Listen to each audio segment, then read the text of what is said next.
good?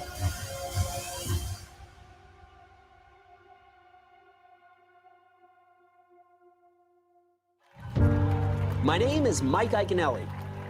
They call me Ike. I've been a pro bass fisherman for almost 25 years. My world is fishing. Never give up! Never give up! I've reached the pinnacle of my sport. I've won the Bassmaster Classic and Angler of the Year title. This is what happens when you get a Super Bowl champ and a Bassmaster Classic champ in the same boat. I want to meet people who have also reached the top of their professions. I told you, Mike, never give up. Fellow athletes with a passion for what they do. It's quite a way to make a living, isn't it? Wow. Yep. I want to experience their world. Feet are going.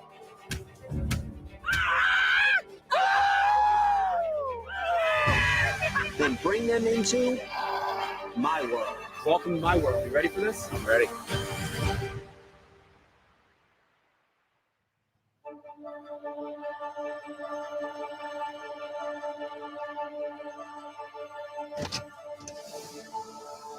All right, I just pulled up to Lane Johnson's house. Today, I'm going to enter his world and see what it takes to become an all-pro NFL lineman. Yep. Feet are going. All right, here we are. Just got here to meet my good friend, Jim Miller.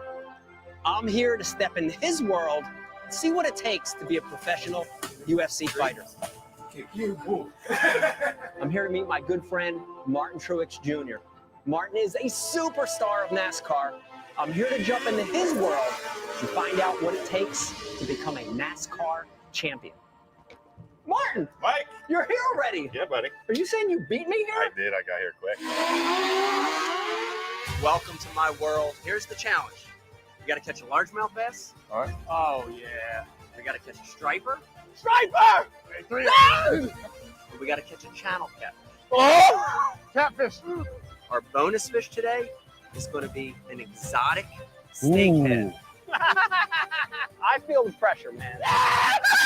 Dude, you caught the rarest fish of them all. That's a snakehead. Look at the teeth on that thing. We got a real good challenge today. The challenge is 2 bass over 5 pounds. 1 down. One to go. Yeah. Dude, that's a good one. It's quite a way to make a living, isn't it? You know, it was a dream come true in a sick way.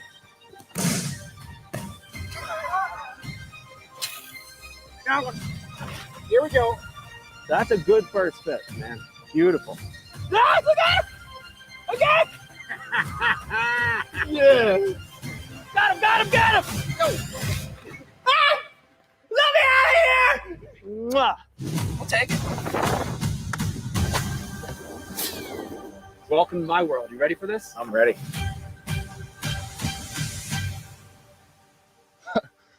I'm pretty damn impressed how easy he got it up there. We struggle ourselves.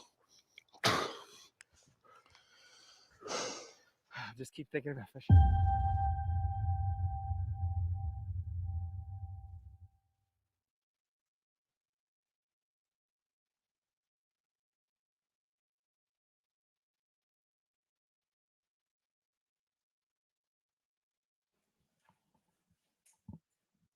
Hey everybody. Hey everybody. Okay. There we go. Hey everybody, how you doing tonight? Welcome to a brand new show. This isn't the regular Ike Live show. This happens to be a My World special. I'm so excited you're here to join us. Tonight, we're going to be talking all about this brand new show coming on CBS Sports. It's called My World. And we thought, what a better way to introduce this show than to bring on a special co-host. You're not going to see Pete Glusick or Brian the Carpenter as my co-host, but we have one of the world's best UFC fighters in the world and a good friend of mine, Jim Miller, co-hosting tonight. How you doing, Jim? I'm good. Dude, thanks for doing this with me. No problem. My pleasure. I want to start by saying that our show was one of the most challenging but fun shows that we've shot this season. I want you to know that right off the bat. Thank you. It was fun. We're going to talk more about that later. But if you're watching right now, I want you to watch this whole show. We are going to have all of the athletes that were on this show with us tonight. They're going to be checking in with us. You're going to be hearing from Lane Johnson in just a little bit. You're going to be hearing from Kyle Troop in just a little bit. In our second segment, we're going to be joined by Martin Truex Jr. Also, Keyshawn Whitehorse will be joining us. And then we might also get a surprise guest who is going to be joining us at the very end. And I'm not even going to give you her name yet because it's going to be awesome. Okay. So let me also remind you that if you're watching tonight, I know you want to hear about the show. I know you want to get info, but we want to hear from you as well.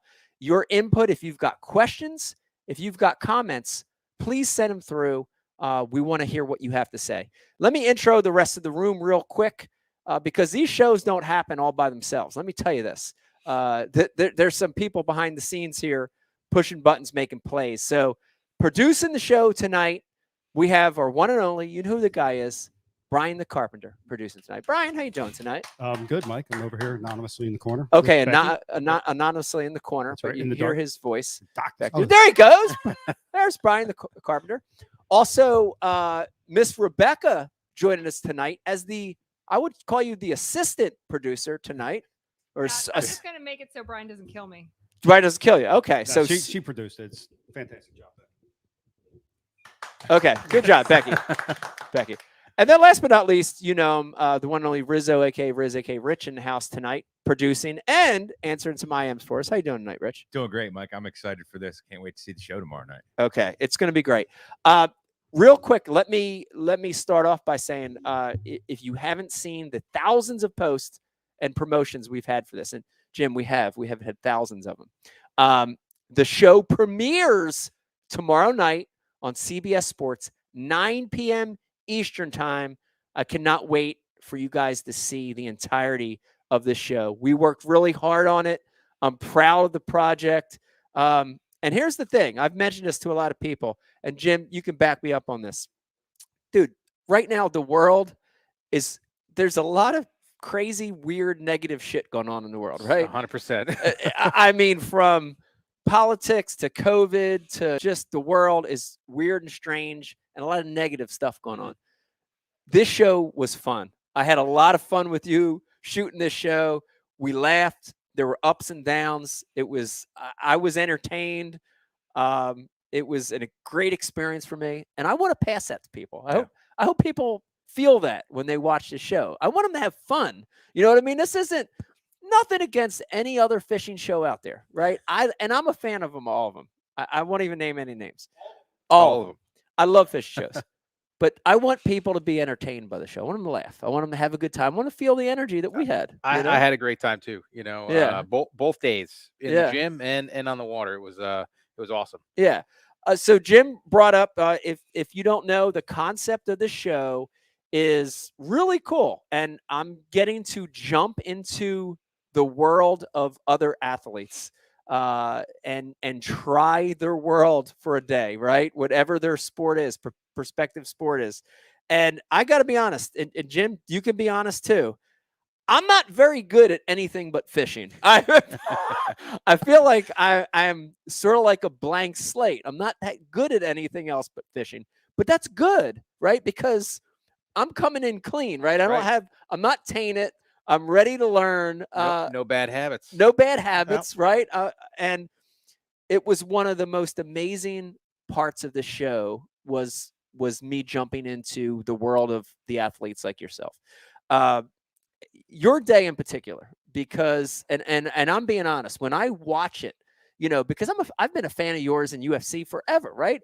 And it's so easy to sit back and I got my remote and me and Becky put the kids to bed, you know, and we got a remote downstairs and we finally figure out because this whole pay-per-view thing with ESPN's a disaster anymore. So by the time you finally figure it out, you know, you get it on there and I love watching it. And from afar, you're like, God, yeah, these guys they're just tough dudes. But the day with you made me realize how much like work and skill and training and technique. When I was sitting on my couch, I didn't see that. It took me getting into the gym to see that. That was an amazing thing for me. As a teacher, do you have new people come into the gym that experience that same thing? They don't really get it until they see it. All the time. All Yeah. the time. You know, it's there's a lot that goes into it. It honestly, just like fishing. Yeah. Yeah. Right. Like, Yeah. you know, if I've got different moves, I've got different setups for my moves, you know, and it's like I've got the ones that work for me more often than others. Yeah. But sometimes it's those little adjustments you have to make Yeah. in order to land them in a fight, or even on the mats in training. So, you know, it's the devil's in the details with jiu-jitsu and MMA, and honestly,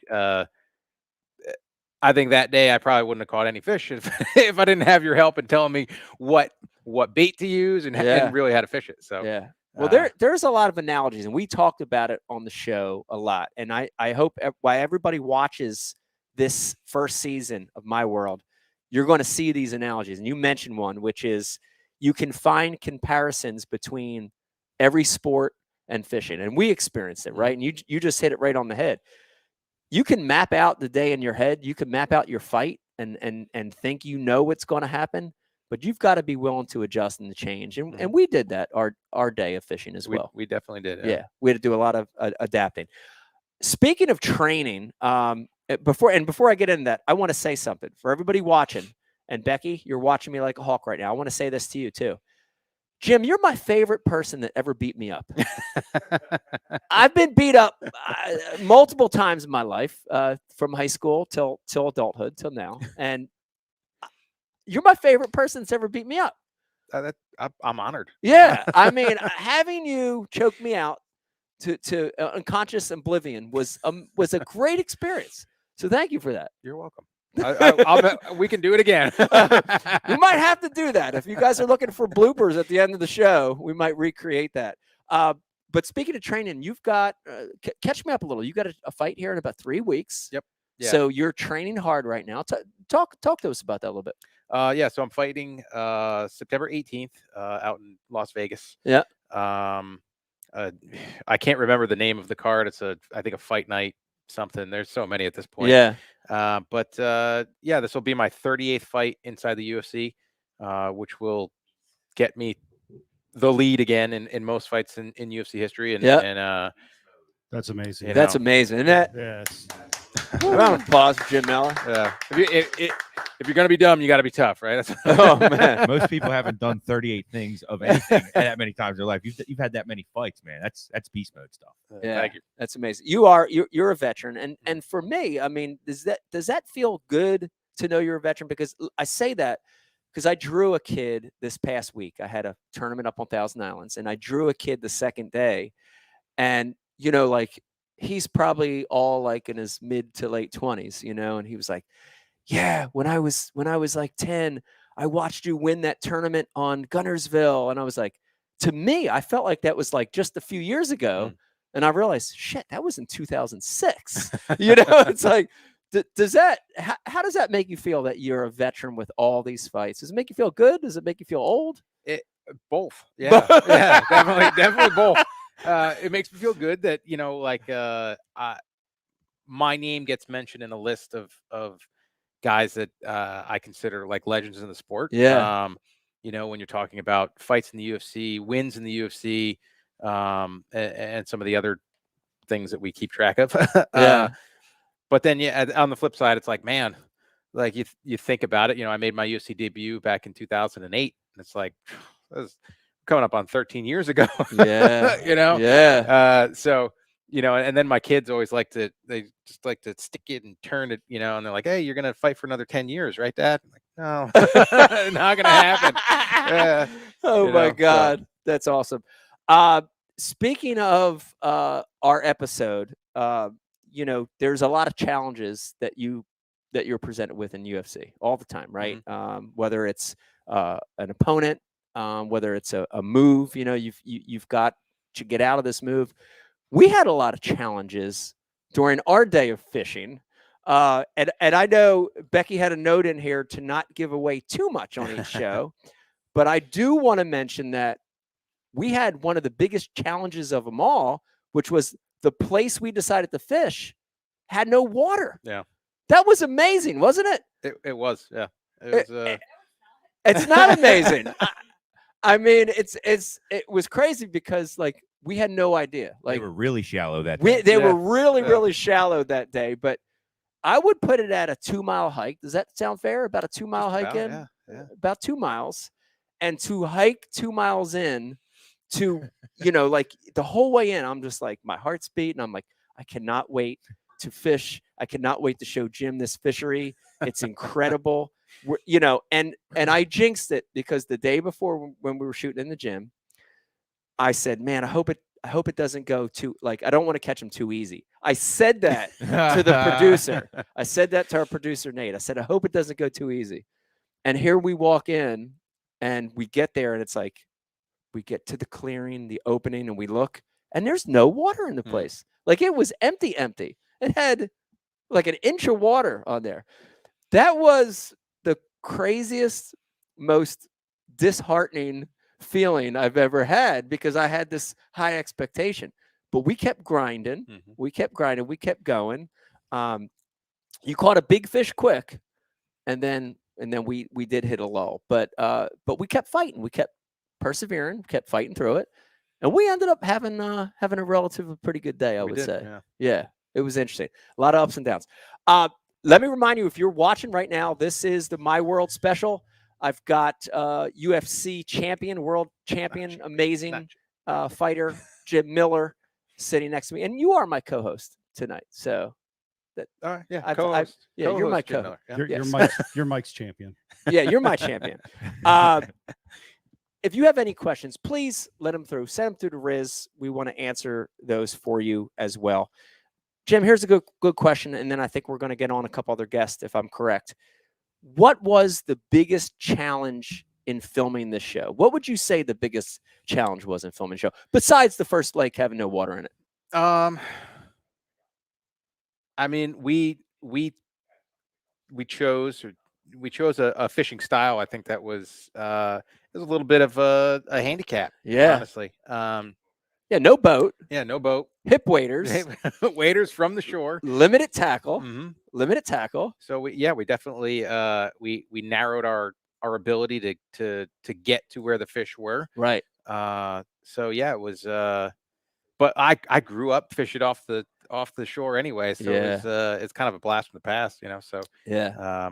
But yeah, I think that was probably the toughest part, because I think where we ended up catching our fish and getting our majority of our fish, if we could have moved around a little bit, I think we could have really caught them. Yeah. Then you would have been correct, and it would have been too easy. Yeah. Well, I'm glad that we did it that way, because I think a lot of people, will appreciate that fishing access. You don't need a big boat, right? You can have waders, you can have a canoe, a kayak, and it gets back to my roots in fishing too. So I'm glad we did it that way. But I would agree that was a challenge. Yeah. I think we were up for the challenge, and we did a good job.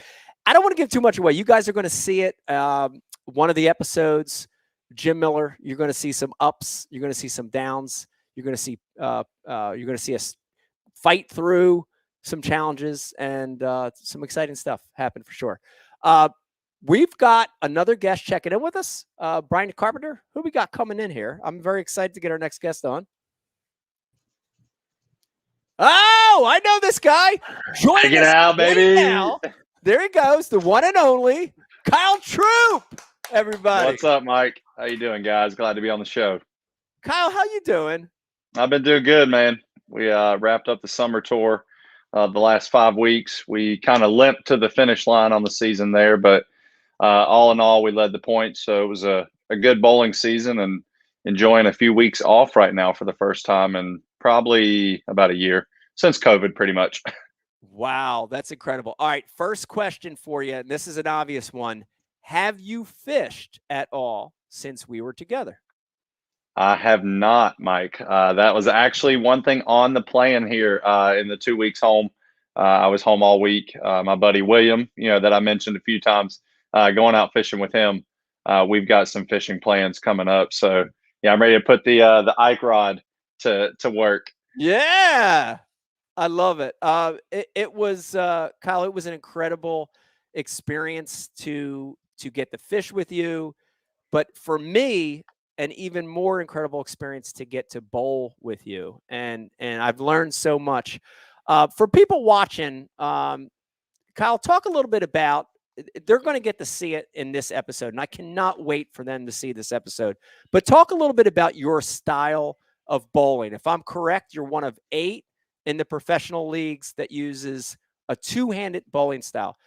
Tell people watching that don't know what that means. Explain that.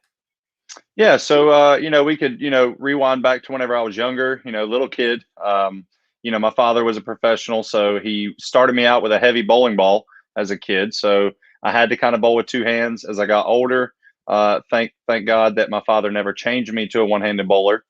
Stuck with the 2-handed delivery, and it's definitely the new age of bowling. Props to Jason Belmonte, several other players that came and kind of put the 2-handed bowling on the map. And nowadays, I mean, you see kids 25 years old winning titles. It's definitely the new delivery. Mike, I know you like to test the waters a little bit in your bowling with your style. So, it's definitely the new way of bowling. It's kind of how I've always grown up. We at the end of the day, we pretty much release it with one hand. It's just more of a cradle with the second hand. People say it's twice as easy. I say it's twice as hard because we're using both hands instead of just one. But hey, who's up for a fun argument? Well, I got to tell you, and I'm going to call my wife Becky to play on this a little bit to verify this. But so I want to say it was about 2 weeks after we filmed. I had an event up on Lake Champlain, and right before the tournament started, I had a day off. We were camping together as a family, and there was a bowling alley right across the street from the campground. It was in Plattsburgh, New York, and we went over and bowled with the kids. And I got to tell you that using the two-handed bowling style you taught me, I beat the snot out of my wife and my 2 kids. So thank you, Kyle. Becky, You're welcome. verify any of this for me. I believe I remember seeing the Instagram too. I don't think beating the snot. Oh, okay. Would be the proper Is that not terminology. accurate? Okay. All right. But I did utilize the technique, Kyle. It was great. I think I did. Oh, how many strikes did I get that first? That first game, I think I got like 3 strikes. I was happy. I was proud of that. I got no 3 bumpers strikes. either, right, Mike? No bumpers. There we go, my man. Heck yeah, look at this. Oh, we did have There's bumpers. still I'm hope. sorry. Oh, well, that's okay. You probably didn't hit them. You didn't use them, Mike. I know you. I don't think I did. Once again, without giving too much away in the show, besides learning a lot, really gaining appreciation for the sport and why you guys are the best in the world, I got to see something that day. I got to see something when we filmed in the bowling alley that was the single most incredible thing I've ever witnessed up close at bowling. And you got these pins. Tell me about what happened. Explain. You can explain it better to me, but I saw it with my own 2 eyes. What happened?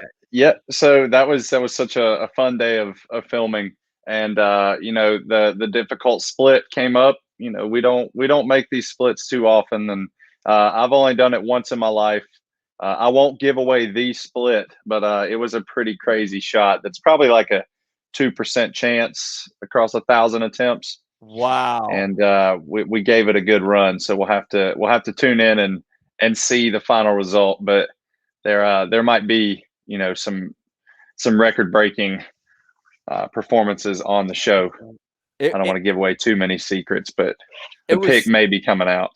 Wow, it was incredible.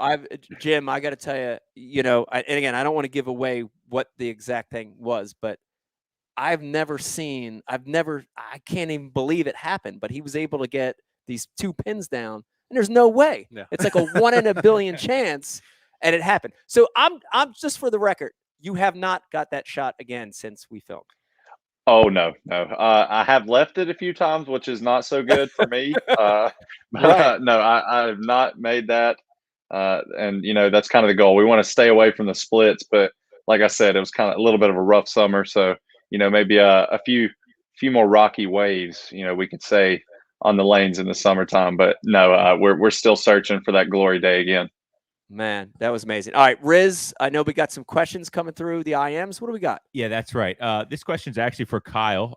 Kyle, Brad on the message board wants to know, would you consider Ike to be the Pete Weber of fishing?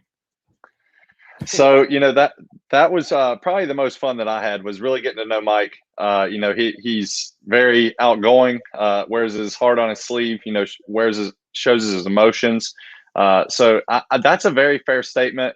And, Mike, we might have to flare your style up just a little bit, or get you some PDW shades. But, he's got the flair. He's got the fire. He loves what he does. Brad, you got my vote. Mike, I think you are now are you going to be the bad boy of fishing, though? Because Pete Weber is the bad boy of bowling. So might have to work on that, because you seem pretty nice guy from what I remember. Yeah, well, they want to call me the bad boy of fishing, but I don't think I deserve that title. I don't think I deserve that title. Now, I will tell you this, and for every one of the athletes I fished with, there's something I admire about them. I admire Jim's ability to choke me out, in an instant. It was amazing. But Kyle, I gotta be honest with you. I'm so jealous of your hair. I love your hair. I mean, I haven't had good hair since high school, so I'm jealous of it. But it's become a trademark for you, and it is part of your brand, for sure. Is it hard to go places and not be recognized? I know in the bowling world, when we got to the alley, it was like, it was people were swarming. But is it in regular life? Do people recognize you? Is it do you get swarmed? Yeah, this year was a really good year on tour. So I would say the popularity of the fro grew a little bit.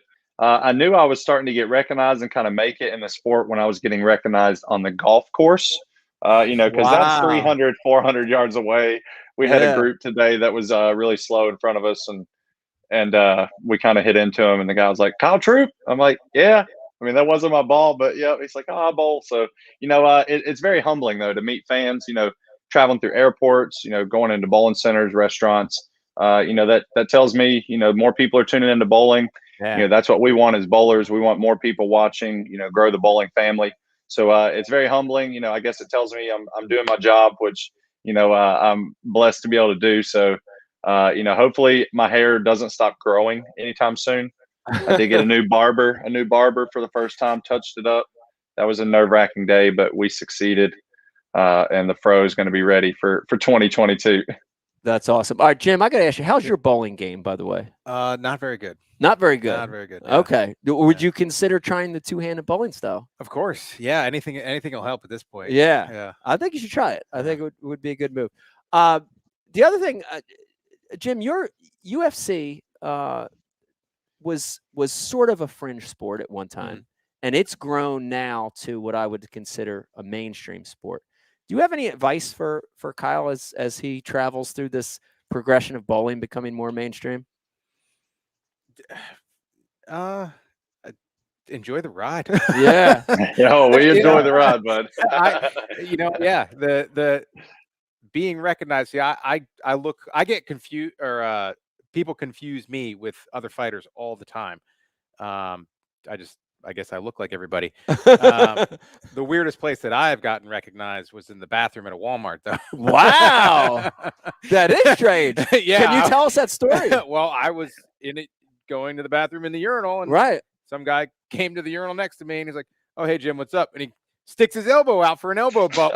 Wow. While you guys were peeing? While we were peeing. Wow. Yeah. So that's amazing. I've had an autograph request come into the bathroom. So yeah, we got some crazy bowling fans too, man. They want to follow you into the bathroom for an autograph. I'm like, hey, I can't escape any other way, so I'll be right back out. Like, but we love it. We love the fans. We love the support.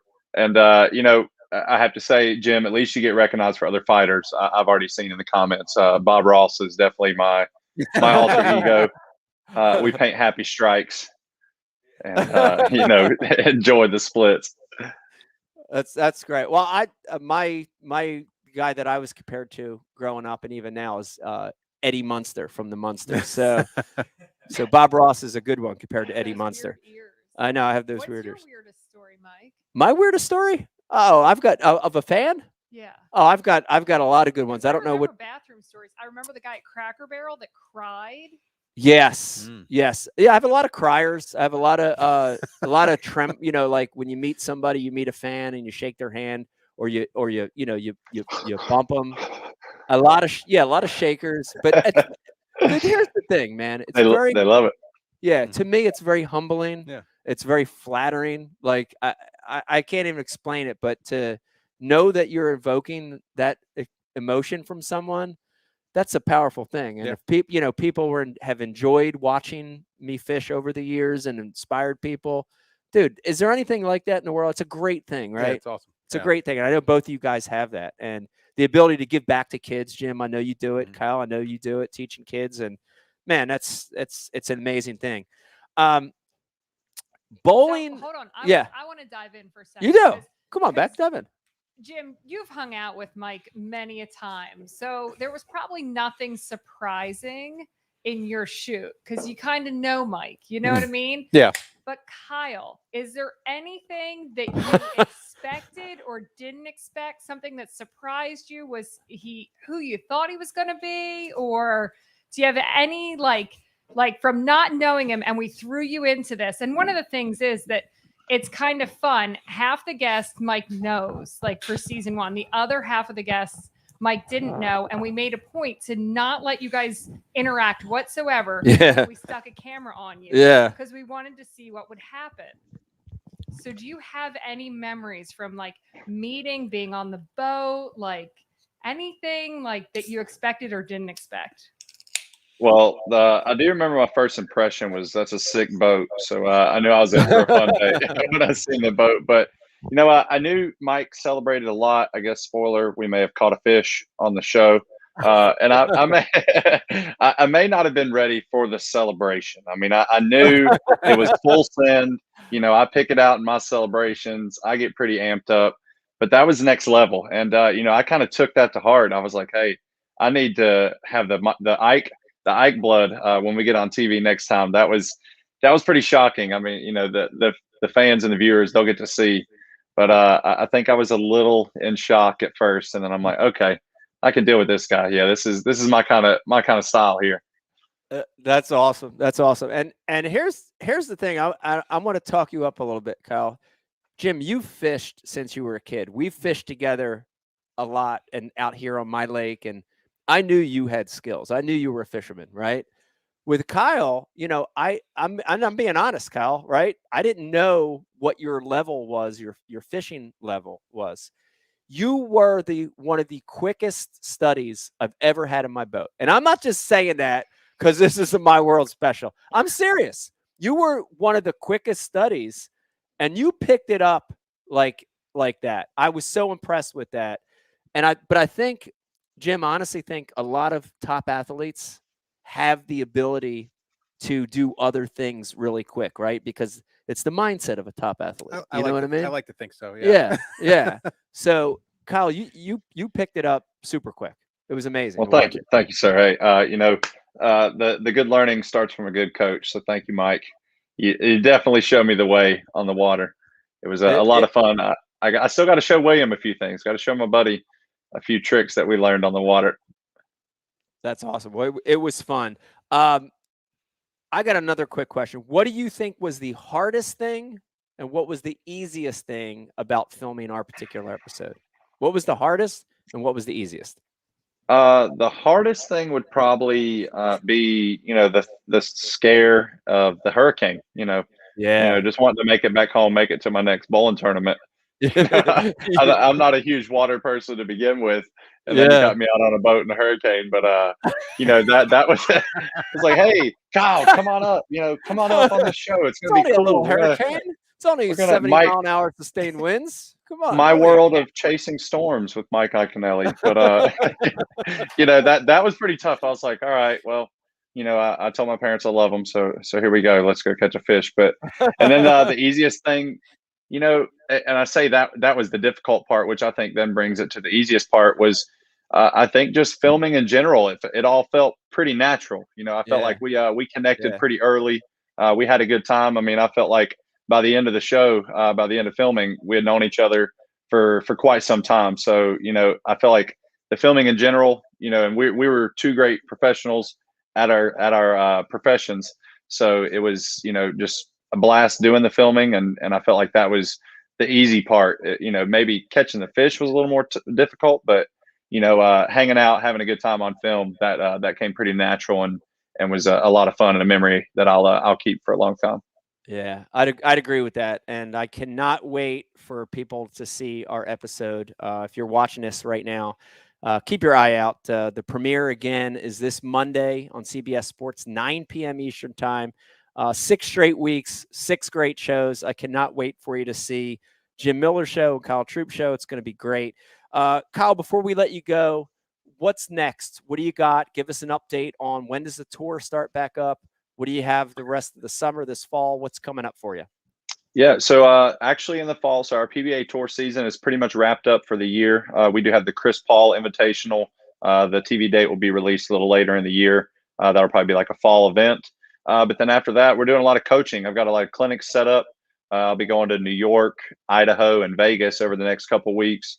Like you said, giving back, doing some coaching for the kids and adults. Yeah. So, that's a lot of fun. We don't get to do that a lot during our peak season. So, we're kind of hitting the brakes for just a little bit. We're going to teach a little bit, spread the knowledge, and then get back to work. Our season's going to start up in January, full force on Fox. And, so we're looking forward to getting back to work and, defending the title, defending hopefully Player of the Year. We're not guaranteed that yet, but everything seems to be leading in that direction. So, it's been a blessing in 2021, but it's time to hit the gas. Looking forward for next year. I like it. Bigger and better things in 2022. I like it. There you have it. Hopefully bigger hair. And bigger hair. Kyle Troop, everybody. Yes. Kyle, thanks for coming on tonight. I can't wait for you to see the episode too. I hope you love it. I got to preview it. It's pretty good. You're going to have a good time watching it. I can't wait. The family's ready for it. All right. Good seeing you. Kyle Troop, everybody. Thanks for having me, guys. Good to see you. Now, Jim, I forgot to mention that to you. Are you when our episode airs, and I think Beck, we can get an exact date? Do we know when Jim and I's episode are going to air? Do we? Okay. Are you going to do anything special? I mean, are you going to get like the family around, or we do like popcorn or beers, or what are we thinking about? Yeah, well, definitely. Yeah. Okay. Yeah. Might be fun to like watch it on a big screen. It would be. Yeah. We're definitely gonna get them on there. Yeah. Yeah. And they could yell at you, throw stuff at the TV. Yeah, Jim. Who does Kyle remind you of in the UFC? Oh, yeah. Now I'm gonna draw a blank on it. Violent Bob Ross. Yes. Goes by. Yeah. Crap. Wait, there's actually a guy named Violent Bob Ross. Well, that's his nickname. Yeah, Violent Bob Ross. And he looks. He's in my weight class. That was my next question. Clearly, you're not sweating him very much. Okay, call him out right Yo, now. Bob. I'll look up his name and you call him out. Okay. Yeah. We'll get right back to it. Yeah, you better Dana, like if you're not tuned in, you need to be. Slide me the note with his name on it. By the way, You can't do that to me. Yeah. Sorry, By the way, who are you fighting on the 18th? Nicholas Mota or Mata, Okay. however they pronounce his last name. All right. Yep. Oh, and your episode comes out September 20th. What's that? September 20th. Wow. How about that? Nice. So it might be like a double. It could be Yeah. a celebration and a viewing at the There you same go. time. Yeah. So I hope that happens. Real quick too, Jim. I thought of something else. A lot of fighters in the UFC are claiming to be the best fishermen. We've had this conversation before. Yeah. But do you want to weigh in on this at all, or? I mean, I beat Kevin Van Dam at a fishing tournament, so That's true. Right. That's true. Yes, you did. Yep. Yeah. Yeah. Who can say that, So- right? Who can say that? Nobody. None of them can. Yeah. None of them can say You it. got that one. That's right. So when I shared the picture of my son's giant smallmouth, It was a I giant did smallmouth, yeah. say that, like it's about giving back to the next generation. Yeah. So, if any of those other guys, have their kid or Yeah. a nephew or niece or something like that, and they can connect on a giant smallmouth like that, then, Right. then maybe they could take the title. from me, Right. but, Right. But for now, you're keeping it. you know, yeah, I think I need a belt. I think you do. Yeah. I think you do. Let me remind everybody you're watching the My World special tonight, and we're talking about the show. We've got some of the amazing athletes from the show tonight on with us, talking about the episodes, talking about their life. Of course, my co-host tonight, Jim Miller, sitting to my right. If you've got questions or comments, send them on through to Rizzo. Rizzo's going to answer them. Once again, listen, today's Sunday. Tomorrow's Monday. Tomorrow at 9 p.m. Eastern time is the first episode on CBS Sports. Miss Rebecca, real quick, do you want to hop on one of the mics? If people are watching right now and they're like, man, do I have CBS Sports? How do they know? Can they just look at it on their phone or their app? Is there an app or what else? What are the other ways they can watch this? So the way I found it was I went on CBS Sports and just looked up. I just Googled like, how do I find it with my provider? So, with your provider, right? So Right. it's like Comcast or whatever they have. right. That's the You can just easiest way, look it I up. think, to figure it out. You just have to Google it. Jailbreak your Fire Stick. We Or that. Yeah. Yeah. we voice remote, so I can't tell you any numbers Yeah. on my entire TV. Yeah. Yeah. If Saying you- to Google it is kind of a cop out, though. Like Google it. It's like, hey, do the work yourself. Yeah. Just Google it. Who cares? Bait your own hook. Ask Alexa. Like every area is a different number. Like, and people have either like AT&T or Comcast or Verizon. Like, everyone's got somebody different. Every number is different anymore. Like, it used to be like 3, 6, Yeah. 10. You can't even like play that game anymore. It's true. Get a voice remote. Get a voice remote. There you go. There's the easy answer Bait for your you. own hook. Mhm. I can't read that. Yeah. What's that say? Luis Yeah. Antonio Pena. Pena, yeah. Oh. That's exactly Yeah. what you were thinking. It's exactly what I was. Oh, is that the name of the fighter? Yeah. That's why I Okay. went Bob Ross. Okay. Exactly. I've actually never been punched in the head, and I can't remember anything. So I wouldn't expect you to remember anything. at this point. Well, Thanks. thank you. She's like, he's been punched a lot. Yeah. I'm just saying, I couldn't remember anything. Nah. Yeah. I mean, Me speaking, it's actually, you brought something up really good, though, which is speaking of injuries, right? Fishermen have big injuries on the fishing side, or like rotator cuffs, back injuries, arm injuries. What are some of the most common you guys experience? A lot of knees, a lot of back and neck as well. Yeah. You know, I mean, it's pretty much anything. Right. Like me personally is back, neck, feet. Right. Fortunately, knock on wood, I've my knees have been okay. Yeah. But yeah, shoulders, everything. You know, we're trying to use our bodies to destroy the joints of our opponent's bodies. Right. So right. It wears on you. It does. Yeah. But the thing is, it's in training. You're completely in control of it, like for the most part, right? Right. Because you can always tap out. Yeah. So however deep your ego wants you to go into that submission, Yeah. and that dangerous position, Yeah. is how deep you're going to go. Right. Because there's no harm in tapping early in training. Right. So you know, save your knees, save your shoulders. Right.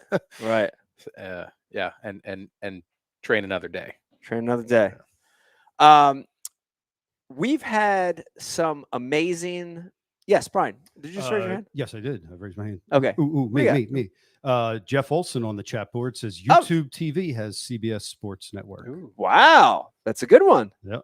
Jeff Olson. Okay. If anyone Thank you, knows Jeff. yes. YouTube TV. I like it. I punched a big silver carp reeling in a 12-pounder. Wait, what? They caught a 12-pound carp. I don't know. I think the screen moved on me. 12-pound carp's a good one. It's a decent fish. That's not bad. Yeah, Big Shaw. He punched out a 12-pound silver carp after reeling it in for about 3 minutes. Wow. Yeah. He punched it out. Punched it out. Like the Stingray.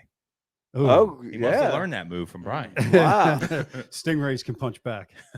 They do. Even when they're sawed in half. They do. Yeah. Yeah. I've seen it happen. Stingrays are they're mean. Yeah.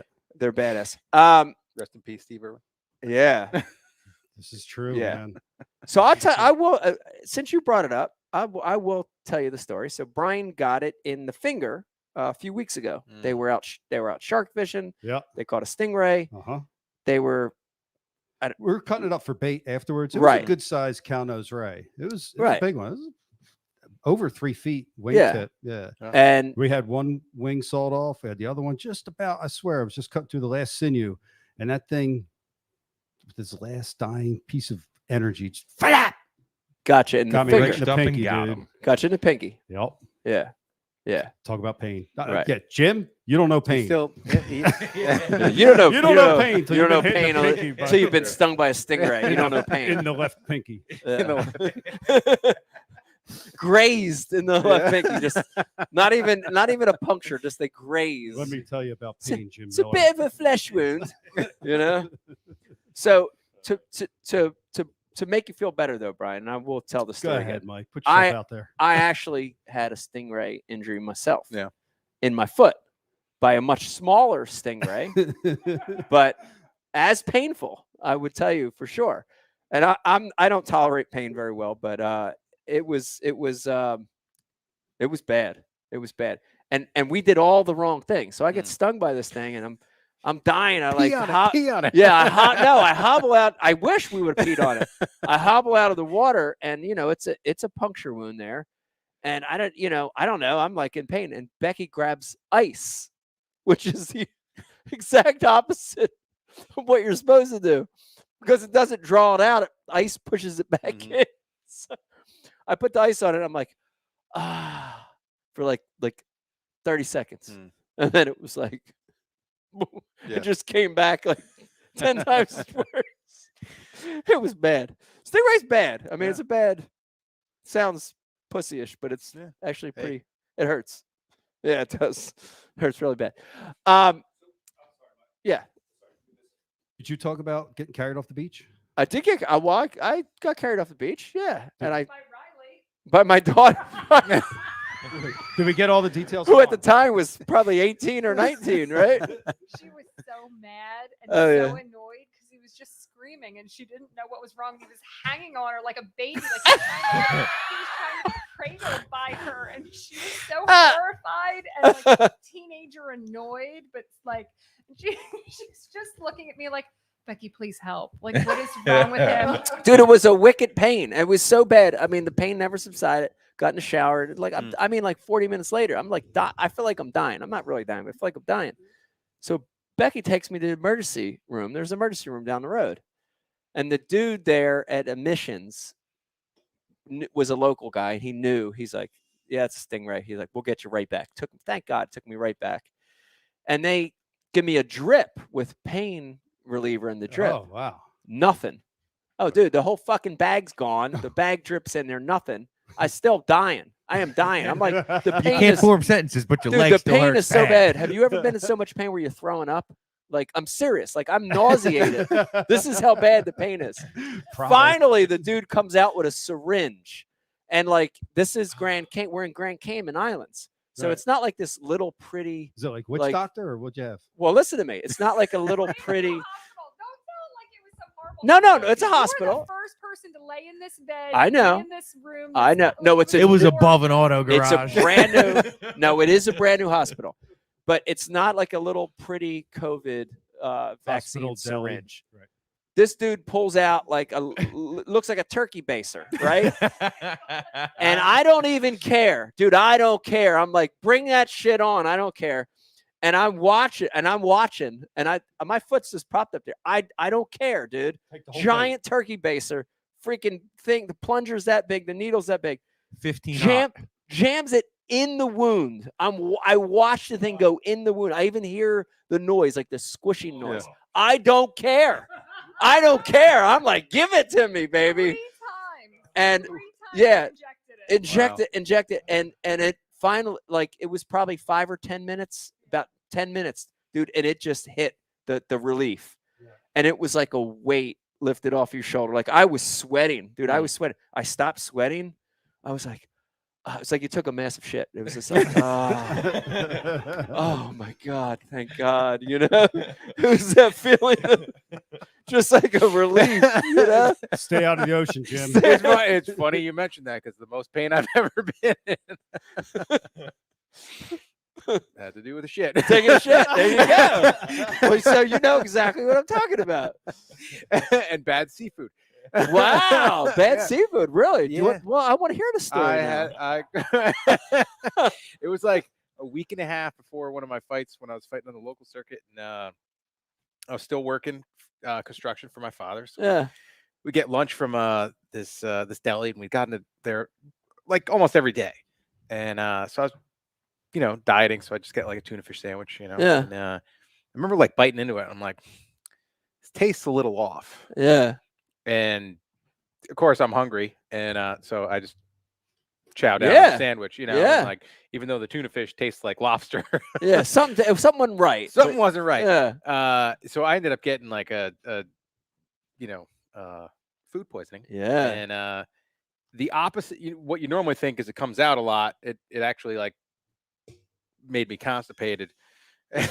Whoa. I was laying in bed, it's just sweating, and my wife was facing me and just breathing on me, and just her breath was just like almost wanted to yell at her, like, just roll over. like I was in so much pain, and it's like, because everybody's like, oh, getting punched in the face must hurt a lot. And it's like, in the grand scheme of things, right? Really, not that much. No, yeah, organ pain. Like when it hurts like in here, it hurts way more than getting punched in the face. Yeah. Wow. There you have it. Yeah. Lesson there for everybody watching. Don't eat tuna fish. Don't eat bad tuna fish. Yeah, don't finish the sandwich. Don't bite into it anymore.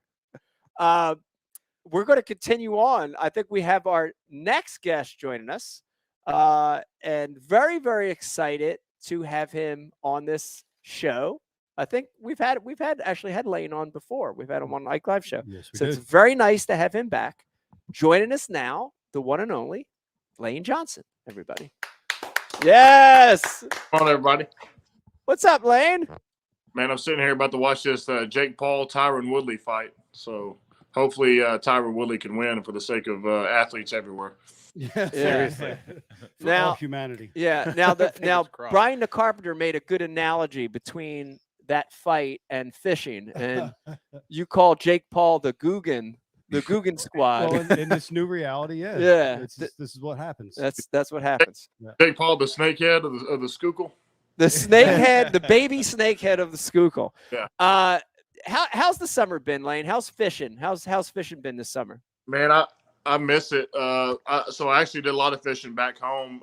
So I bought a ranch last year, ended up having it surveyed, and it had a lot of small bass. So they ended up, so when they come and shock the pond, they'll do like a population count. And they pretty much said I need to eliminate all the fish from 9 to 12 inches so they can stock the F1 strains in there. So that's what I did. Ended up taking out a lot of those, and then got it restocked. So yeah, man, I had a lot of good time back home doing that. But when I get back up here, only person I really fish with is you. So I miss it, and I'm kind of tied up with training camp right now. So I can only watch from the phone.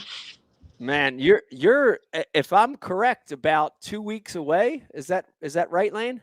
Yeah, 2 weeks away. We just got done with a scrimmage against the Jets. So the starters we didn't play, but the previous 2 days was like a scrimmage. So we did that joint practice with them, and then the previous week was against the Patriots. And then this coming week's just getting prepared for Atlanta, and then the next week is the real deal. So we kick off. Wow, it's close. Take me through training. How's training been this year? How's the bro barn going? How's everything been? It really went well. So I had surgery in December on my ankle. I had a tightrope surgery on the outside, then I had a deltoid repair on the inside. So I played with the deltoid for about 7 games last year, and that was difficult. I could pass block, but really hard to drive in the run game. But got that fixed, and really had a good training this all summer. I had a lot of the guys from the team up here. So me and Gabe had the whole squad. Me, Nate Herbig, Matt Pryor, Jalen would come in every now and then, John Runyon Jr., so Caesar Ruiz, who's from Camden. So just a lot of guys every day just lifting and running and then getting ready for training camp. So that's really seems like an endless process with something we always got to do to get in shape.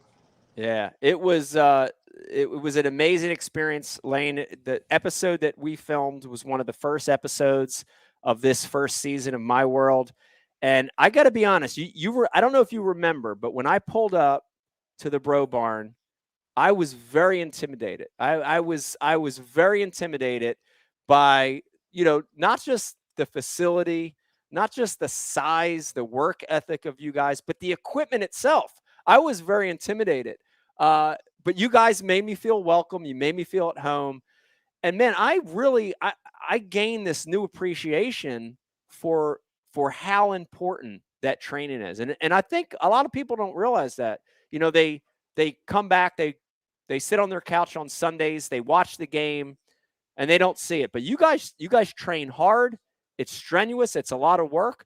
Talk a little bit about that. I mean, it's not like a playground. Like, you guys there's theory, there's strategy. You guys are training hard. Yeah, so with my job, I mean, a lot of heavy lifting is you want to get your body used to absorbing lots of heavy weight. So my job is an offensive line. So those guys are running full speed, and I'm backpedaling pretty much and absorbing a lot of force. So squat rack, we try to do pretty heavy weight just to get your body used to that load. And then, it's all about progression. So we slowly amp it up, from the beginning of the off season to where we are now. And then once you get to the season, then you kind of crank it up again. So you want to hit your peak around December, January, that time of year. So really lifting heavy all year round is pretty important. So like during the season, lift as many reps, but still pretty heavy weight just to get get your body used to that load. Because if it's not, that's when you have breaks, have strains, those types of injuries. But I mean, for my game, I mean, really everything for me is about quickness. I got to be very quick in a 5-yard box. So for me, plyometrics, I got to explode out of my stance, and really everything with me is about the cadence. So I got to get off the ball. I'm trying to get off that ball slightly ahead of that defensive end so he doesn't have a step on me. So the defensive end is trying to rush up the field and get me to turn my shoulder. And they're taught once that shoulder is turned, then they press and try to pry you open. So, yeah, it's like anything. I tell you what, the worst training I've ever done was MMA training. That is the most difficult, just because for the cardio, it's a different type of cardio. Full on, 5-minute rounds or whatever it is. Having another human being pressing up against you, and just the variety they do. I mean, they do striking, they do jiu-jitsu, groundwork, they do strength and conditioning. So I had a chance to do that early in my career. 14, I went out and trained at Jay Glazer's gym, and he had a few MMA fighters out there training. And it was some of the toughest stuff I've ever done. Couture was out there, Daniel Cormier, Chuck Liddell was out there, and it was terrible. I mean, I was out there getting my ass. It is terrible. Wow. And usually those, I mean, in that world, they look at guys that had egos or go in the gym, and those will be the first guys you try to break. So after the first day, I puked probably 3 or 4 times. I was like, like, what have I gotten into? But yeah, that's where I found kind of the appreciation for that world. Just like you walking into my weight room, that's how it was whenever I went to train in that type of environment. It was the same type of feeling. Yeah, that's incredible. Jim, are you surprised to hear Lane say something like that? It is different. Like he says, it's a different type of cardio. Yeah. When somebody's actually like pushing back on you, it's right. It doesn't matter what you do if you're not used to it. Yeah. It's going to fatigue you. But everything, like I had the opportunity to work out with a bunch of guys getting ready for the combine at the Parisi Speed School here in New Jersey in Fair Lawn. And I mean, the athletes going into football, it's just, I mean, scary. Yeah. Yeah. If you guys focused on MMA, I think it'd be different. But we don't have the different sports. Well, right? I can tell you this. I can honestly say this, and it's half embarrassing, but I will be honest with everybody. Getting an opportunity to jump into your world, Lane and Jim. We're going to have Keyshawn on a little later, who's a bull rider. These were the most grueling days I've had in my life, to be honest with you. Like, I would come back. Tell everybody, which was the hardest during the actual filming? Yes. And which hurt the most after? Okay. Yes, be honest. All right, I will be honest. So I would put Lane and Jim as two of the hardest during the training, for sure. The moves, learning the moves, the endurance with Jim, with Lane, the equipment and the stamina. I was drained. Lane, you said throwing up at the UFC thing. I was throwing up almost at your training camp. But the most injured for a long period of time was with Keyshawn, the bull rider. Yeah. And I was bruised. I still have bruise, and that was a couple weeks ago that we filmed. So pretty bruised up, and we will talk about that later. But Riley had to carry him away from the bull. And yeah, it's true. Riley had to carry me away from the bull. She's a year older, a bit stronger, so it wasn't as hard on her. That's right. That's right. Shout out to Riley. Shout out to Riley. But hard training's good. Lane, I've got a question for you. Are there any similarities between pro fishing and pro football? You're at the highest level of professional football. You got to fish. You fish a lot. Are there any similarities you can draw between fishing and football? Yeah, I mean, I guess that 3-hour window is our crunch time. You have the whole day for as you have to catch these fish. But yeah, I guess at any higher level of anything, it's all about the attention to detail. So you got to where you're at because you understand a lot more than just the average fisherman. You study weather patterns, you study fish patterns. So, I mean, really, it's about the attention to detail that's going to make your work easier for you. So yeah.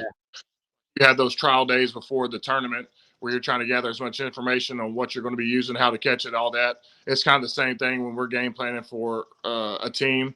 Yeah. I'd put the similarities right there with that. I mean, it's different atmosphere, but really the game plan, the attention to detail, it's all pretty much the same. And I'd probably say when they're studying their guys, it is what it is. Yeah. We had an amazing challenge in our episode, Lane, and I don't want to give too much away, but we had a little challenge we created called the Philly, where we were fishing for 3 different species of fish. And on top of that, we created a bonus species. And again, I want people to watch this show. I cannot wait for them to see this episode. But tell me, what was the biggest surprise in our day of filming on the tidal Delaware River? Was there one thing that stands out that you said, man, I was surprised by that, or I didn't know that about fishing on the Delaware? The one species of fish we caught that you caught on the I believe it was a worm. So you fishing like a bass, but it wasn't a bass that we caught, but you were rocks. So usually when you catch them, you fish a totally different way, and how you caught them was pretty cool. It was really cool. It was really cool. I got to be honest, Jim, your episode was a challenge. The one that Lane and I filmed was a challenge. It took us in both of them. It took us to the very end, right? Almost till the clock ran out to succeed. I want to ask both you guys this question. I'll start with you, Jim. Where does that burning desire to keep going until you succeed, where does that come from? Does that come from your childhood? Wrestling, collegiate level wrestling, high school level wrestling? Where does it come from? Oh, I'm crazy. Are you crazy? Yeah. Or are you just nuts? Yeah. My father always used to just, before I'd step on the mat wrestling, he's always just said, have fun and do your best. Yeah. Right? And like, as I've coming up, this will be my 38th fight in the UFC, and it'll be my 50th fight professionally. I've learned that there is so much stuff that I cannot control going into a fight. Right. And there are really only 2 things that I can control, and that's the amount of effort that I put in, and that's my attitude and the way that I approach anything that comes at me. Right. So if I'm sacrificing my time to do something, I'm sure as hell going to put in every little bit of energy that I can into it. So if there's time on the clock, I'm going. Right. Because that's why I'm there. Yeah. That's my job to whatever it is. I'm very good at focusing on that task at hand, whether it's catching fish or whether it's fighting. Yep. Keep pushing. Yeah. Keep pushing. Lane, same question for you. We've all got to watch you on the field with the Eagles, and I got to watch it on the boat with you. catching a key fish for us at the very end in our show. Where does that derive from you? Is it from your childhood? Is it your work ethic? Where do you get that never give up spirit? Where does that come from? I think it came from an early age. So what's crazy, my dad was actually a bull rider. My dad was 6'6" riding bulls. Usually guys are 5'6" riding bulls. So my dad, ultra competitive dude, pretty tough on me growing up. But really, man, my first love was basketball. So when I first got, around state tournaments and competing with my team, that kind of gave me the desire and the love of the game, just being around the group of guys. And then once I got into the football realm, I just realized how hard it was. And then as I started getting more successful, the desire just kept increasing. And so it was like just something that kept fueling as like going into my junior year. It was my first year playing tackle, and I had a great year. And then going into my senior year, I started realizing, okay, I can get drafted. Okay, now I'm realizing I can be a third rounder, a first rounder. Okay, I get drafted in the first round. Now what's my next goal? And then I just kept progressing. And, I think a lot of it was who I was around. So I got a Hall of Famer at the left tackle position, and my job was just to study him. So there's a saying, success leaves clues. So when I watch the greats and what they do in anything, usually they're spending a whole lot more time, and it's just really, it's a will. I mean, it's all will in you. Either you have it or you don't. And so that's what drives me. And as I get older, I'm trying to milk it for all it's worth as I get into my 30s. And that drives me even more, man, to finish my career on a high note. Yeah. Well, that's awesome. And I've got to experience that with a lot of great athletes in this show. Riz, real quick, before we let Lane go, any questions here on the IM for Lane or Jim?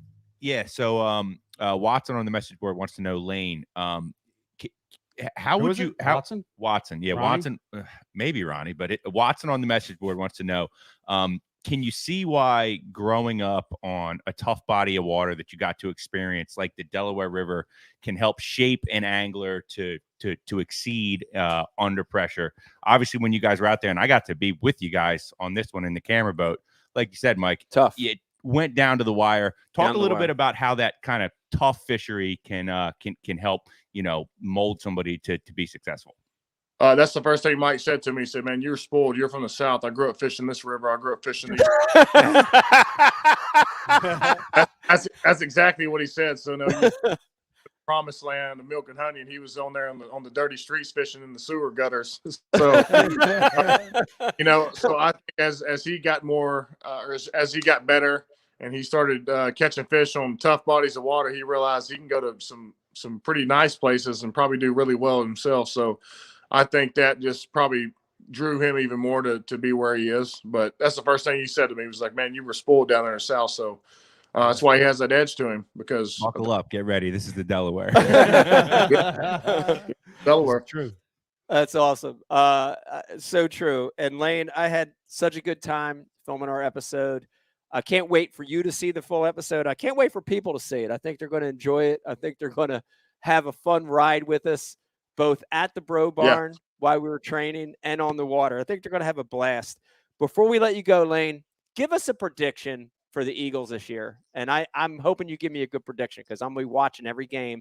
Give us a prediction. What's going to happen with the Eagles this year? It's to win the NFC East and then go in the playoffs. And so I'm going to say that. Yeah, let's go. Let's go. Let's go.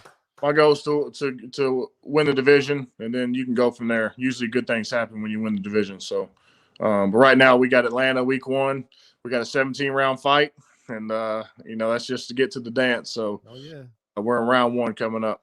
Randall Cunningham's coming back, bro. That's awesome. That's awesome. Yes, he is. Randall. Come on. Go on. Randall. Lane, we're going to be watching you throughout the season. Thanks for coming on the show. Look forward to fishing with you again. Can't wait to share the boat with you. You need just send me some pictures of some of the big boys you catch while I'm practicing. Make me feel a little bit better. You got it. I'll do it. We'll trade out. There you have it. Lane Johnson, everyone. Yeah. Thanks, Lane. Yes. Man, I'm telling you. The great thing, and I don't want to give too much away about the show, but when we fished with Lane caught, and I'm not going to say the species, Lane caught a monster fish, Jim. This thing was massive. By Delaware River standards, it was massive. And when Lane finally landed this fish and held it, it looked like it could have been like a 10-inch fish because of the sheer size of Lane's body and hands and arms. You know what I mean? Mhm. The perspective of it was off. So I want to warn people when you watch it, because like Jim, when we fished, that first bass you caught was a good one. Yeah, that was a nice fish. 4 pound, 3 3/4, 4 pound class fish, and it looked like that. But when Lane catches that same style fish, dude, it's tiny. Looks like it's a minnow. So be prepared for that. I want everybody prepared for that. Let me remind you, yes, you are watching. This is a My World special, brand new show coming tomorrow night on CBS Sports, 9 p.m. Eastern time. Hang in there with us. We're going to take just a little commercial break. Is that correct? Yeah. Small commercial break. Mike, before you do that, do you that Mel Gibson movie from way back where he was History of the World? Mel Gibson, not Mel Brooks. Oh. Lethal Weapon. Jim Miller, Damn it. I know you know this. Master Blaster. What? You remember Master Blaster? Yes. What the hell movie was Mad this? Max, Beyond Mad Max. Thunderdome. Oh, Yes. Mad Max. Yeah, I know Mad Max. That's what yeah. you and Lane look like on your boat. Dude, Master Blaster was that big ogre, and then the little guy sat on his shoulders. Yeah. and controlled him or something. Damn, He's just a child. Oh my God. I will never forget seeing you and Lane come across the flat last summer during the Pro-Am. Yeah. And I just see this giant guy sitting on the front of With a no shirt on. Yeah, no shirt, sitting on Shirtless. the front of a bass boat. I turned around, I was like, that's gotta be Lane Johnson. Yeah. What is that? Yeah. I'm glad you brought that up because I actually want to recreate a Mad Max scene now like that. Oh, it's easy. Like we need multiple boats. We need spikes. We need leather. I'm pretty We sure. need whips. A dog whistle. I'm pretty sure I already photoshopped that. Oh my gosh. All Looks right, like Andre the Giant. We definitely want to recreate that. Hang in there with us. We're going to take a commercial break. When we come back, we got a whole nother segment with some celebrity guest athletes talking about my brand new show called My World. Hang in there. We'll be right back.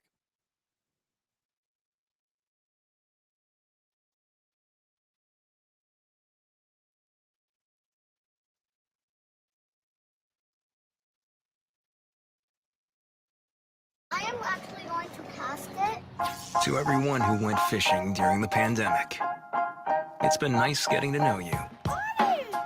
Ooh, y'all see that? And watching you get to know all there is to love about fishing. As you return to your regular, busy life, we hope to still see you at the bridge, the pond, the lake, and the pier. You're not a newbie anymore. You're one of us. Look at that monster. I can vividly remember back when I was a kid and, searching for information. And it was so much work and it was such a struggle to get that knowledge, to get that information. Never give up! It's highly detailed, specific information from A to Z to help you learn, get to the water, and become a better angler quickly. That's what the Bass University is all about. Tackle Warehouse has everything you need to get out and catch more bass. Rods for every application or technique. Over 1,000 reels to choose from. Monofilament, braid, and fluorocarbon lines. A massive selection of baits from the smallest to the largest. Exclusive baits and colors only available at Tackle Warehouse. Everything you need to build or customize your favorite lures. And of course, countless options to store it all. Tackle Warehouse. Click, save, fish. Want to know the difference between power bait and other soft plastics? Ask the fish. Berkeley scientists have thousands of flavors tested on thousands of fish. Natural, man-made, every bait that's ever hit the water. And no matter the shape, size, or color, power bait is the only one that is scientifically proven. Fish bite and will not let go.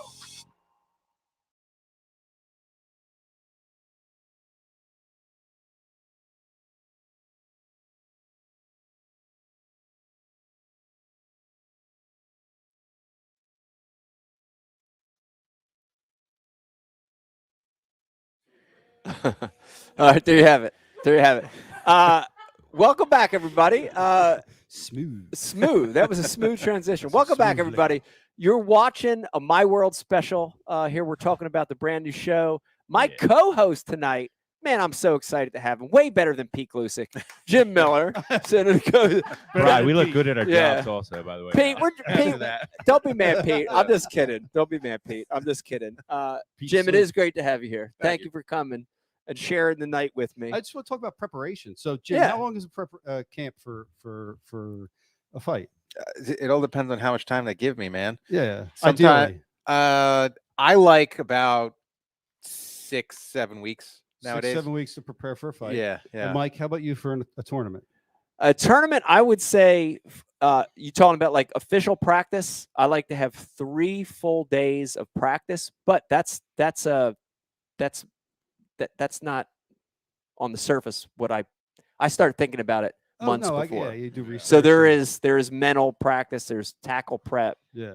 But there's 3 full days is what I feel good with of preparation and practice. Or more if you can get it. Or more if you can get it. But 3 full days is good. Yeah. So how do you feel about Jim showing up at that Ike Foundation tournament with the rods in one bag, and Yeah. the reels in the other hand? Hey, No, listen, Got I on the was boat, hey, putting confidence. the reels on there, stringing What- the vine to the I rod. had confidence. we had time, man. Yeah. We had time. That's right. We sat on the boat for 30 minutes. or Yeah. whatever, And it's ate our, tight. ate our breakfast sandwiches. Right. Which And were it's supplied to title. us. That's right. And it's tidal. So why fish during high tide, right? Wait You put wait till your- the tide put gets vine right. to Just your pace eyes. yourself. Yeah. He's just jealous Yeah. because we won. Yep. That's true. Undefeated. Undefeated. Well, it's not necessarily. I mean, I fished with the dean. Oh, yeah. a That's couple years right. Later, and I Yeah. Maybe what's didn't do defeated. so well. Yeah. Yeah. Well, that's Ooh. fishing. That is fishing. Let me remind everybody you're watching this My World special. Man, we're having a lot of fun tonight talking with some of the best athletes in the world. And we've got another one lined up right here. Good friend of mine, hell of a fisherman, and pretty good driver, too, I would say. Decent driver. Joining us now via the digital machine, Martin Truex Jr. Join us. Martin, what's up, man? Hey, buddy. How you doing? How you doing? I miss you, man. How's everything going? Oh, doing good, man. It's good to see you. It's a big night, so proud of you, and can't wait to get back on the water with you as well. I cannot wait to get back on the water with you. Okay, first things first. How's the fishing? I saw a post somewhere back a few months ago.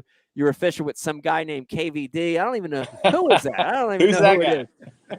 How's the fishing been? Fishing's been good. I've had a fun summer. You know, as you know, between races, I like to do a lot of fishing. I spend I spend a few weeks up in Michigan every summer, and love to catch those smallmouth. And I live most of the year in Florida, so I've been down there actually this past week catching a bunch of snook and redfish, and just trying to spend as much time on the water as I can between races. It's a great way to stay fired up and kind of refocus every weekend for the next race coming up. Yeah, what you just said is a tough one. There's saltwater guys, there's freshwater guys, there's some guys that do it both. Do you have a preference? What would you rather do? I honestly, it's really hard to pick, and I've been asked that before. I love both. I mean, It just depends. I mean, I love smallmouth, I love largemouth, I love snook, I love redfish, I love tarpon. I mean, it's hard to pick, but I'm mostly a guy that likes to throw artificial. So I don't do a whole lot of live bait fishing no matter where I'm at. But I wouldn't pass up the opportunity to catch a special one on a live bait. You know what I mean? Oh yeah. I like anything that pulls back. I like it. That's it. That's for sure. Well, we've been following along with your year. How's the race year been? How's the Toyota running? How's it been so far? Yeah, it's been pretty good, Mike. I think we're sitting. The playoffs are starting this coming weekend. So our regular season just ended. I think we're starting the playoffs in tied for second. We've won 3 races, which is not bad. It's been a good year, all in all. It's been a tough summer. We've had a lot of. I think the last race we won was in Darlington back in the spring, early summer, and summer's been tough. We've been running well. We've had a lot of bad luck, and got in some crashes and all that crazy stuff. But with all that said, we're still starting out the playoffs as the second seed, which is good. and that starts this coming weekend at Darlington, which was the last race we actually last track we won at. So that's looking good. We're fired up, we're excited, and we're ready to rock and roll. That's awesome. It brings up a great question, which is, and I know a lot of people watching are NASCAR and fishing fans both. And the question is your mindset, is the crew and the team's mindset different for playoffs than the regular season, or is it the same mindset? Is it the same strategy across the board? Yeah, I mean, it's similar, but to really dive into it deeper, I think the regular season really when the year starts, you're looking for that first win. You're looking for that to lock into the playoffs, right? Make sure you don't have to worry about pointing your way in or being consistent or anything, and then you start to take some chances. You gamble a little bit. You kind of throw. I don't want to say Hail Marys, but you get a little bit more aggressive, whether it's your car setups or taking chances on pit strategy, things like that. You're trying to, once you get that first win and you're locked in, you're looking for bonus points. Right. You're looking for stage wins. You're looking for race wins. Points, unless you're going for the regular season, championship, points aren't a huge deal. So you're definitely, swinging for the fences a little bit more. And then once the playoffs start, you know where you're sitting. You know kind of where you stand. For us, I feel like we're a, top 3-4 car every weekend.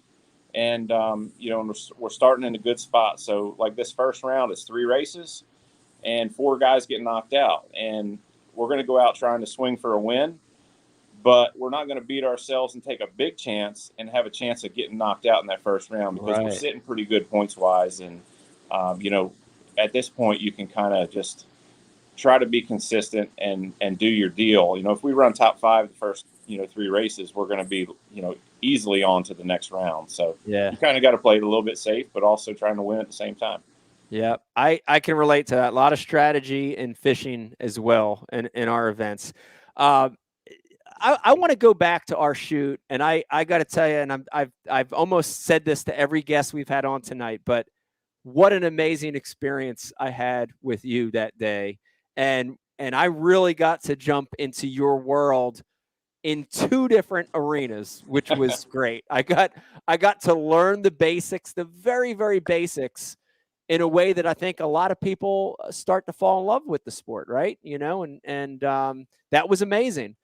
And then I got to the next level with you on the dirt track, and dude, that I'm still thinking about it. Like that sound is still ringing through my head, but it was incredible for me. I know for you it was kind of cool too, because it got back to your roots a little bit. It got back to, maybe sort of why you got into it in the beginning. Tell me a little bit about that. Was that a cool moment for you getting back to the dirt track? Yeah, for sure. It was a lot of fun. And, as you mentioned, going to the little indoor go-kart track, kind of like the basics, kind of where, I started in racing go-karts. It's a little bit more, it was a little more high pace and faster than that. But, you kind of get the idea of what's going on there. And, for me, when we went to that dirt track, I'm not, I don't have as we talked about on the show, I believe, I don't have a huge dirt track background. And, so that was something that I was really excited to go do. Yeah. And I had a lot of fun with it. And, earlier this year, later after that, we went to a dirt track in NASCAR at Bristol. They put dirt down on Bristol. And I went out on the dirt track with the truck and won the truck race. So it was kind of surprising. And it was interesting how those two things kind of related. But, to do that on your show and to go back to a short track, a local short track there in Delaware, where there's so many local fans that are passionate about racing and so many young drivers trying to come up and make their way, to go do that was really neat. And that's kind of how we all started. It was awesome. And I got to tell you, it's like I took the theory and the strategy, the lines and the inside, the outside. I was really thinking of all that, and I get out there and I really, put it in the gear, and man, I was flying, and I was going around these turns, and I'm like, yes, I'm beating Martin. This is amazing. I'm beating a NASCAR champion. And then all of a sudden, like out of the corner of my right eye and my right ear, I just heard, and dude, you passed me like I was standing still, man. I don't want to I mean, be. it was unbelievable, but I don't want to be too hard on you, but you weren't going very fast. I could have swore I was. God. That's the thing, man. That's the thing about racing. I've got a good. My brother-in-law actually, he's worked on race cars since he was a teenager. You know, and he's been all over NASCAR. He's worked on all kinds of different teams, and he's never really drove anything. And he went. A buddy of his had a late model stock that they ran out at Hickory Motor Speedway here in North Carolina. And he went there with him one day and got in there. He's like, I can do this. I've been around racing my whole life. He understands. He knows how to build the cars, to set them up and do all that. And he got in there and he said, man, I thought I was setting track record. I thought I was flying. And these three guys went by me so fast they pulled the door numbers off the thing. They pulled the stickers off the side. And so it's when you get in the real deal, it's way different. It's something that takes years to learn and years to kind of figure out, like, the feeling of speed and how to be comfortable with it. So I thought you did an awesome job in that little micro sprint. I'm just saying, you never done it before. You never raced anything. I thought you did a great job. But thank you. I did. I really did. But it's definitely there's a lot more to it than people think just by watching, as you could tell. There's a lot, and it blows me away. Every amazing athlete I got to fish and film with in their world, I've really, you get an appreciation for how difficult the sport is and how much skill and talent and preparation it takes. So it was amazing jumping into your world. The next day we jumped into my world. I jumped you into my world in tough conditions. We really had to grind and work, and we were able to put together a decent day. I don't want to give too much away before the show, but yeah, for sure. Give me a comparison, Martin, between, a race where things aren't working, it's tough, and you have to grind and keep pushing. That's really what our day was. Is there a comparison between a race and our day of fishing that you can make? I guess the biggest way I could say it was, you didn't get through inspection. You had to start at the back, and it took you all day to get to where you wanted to go. I guess that would be a good comparison. But I also want to say that, it's really hard to compare, what we did at the racetrack and what we did on the lake, because, if I went to that lake by myself, and fished that body of water by myself without you, a grind might have turned into a zero. Right.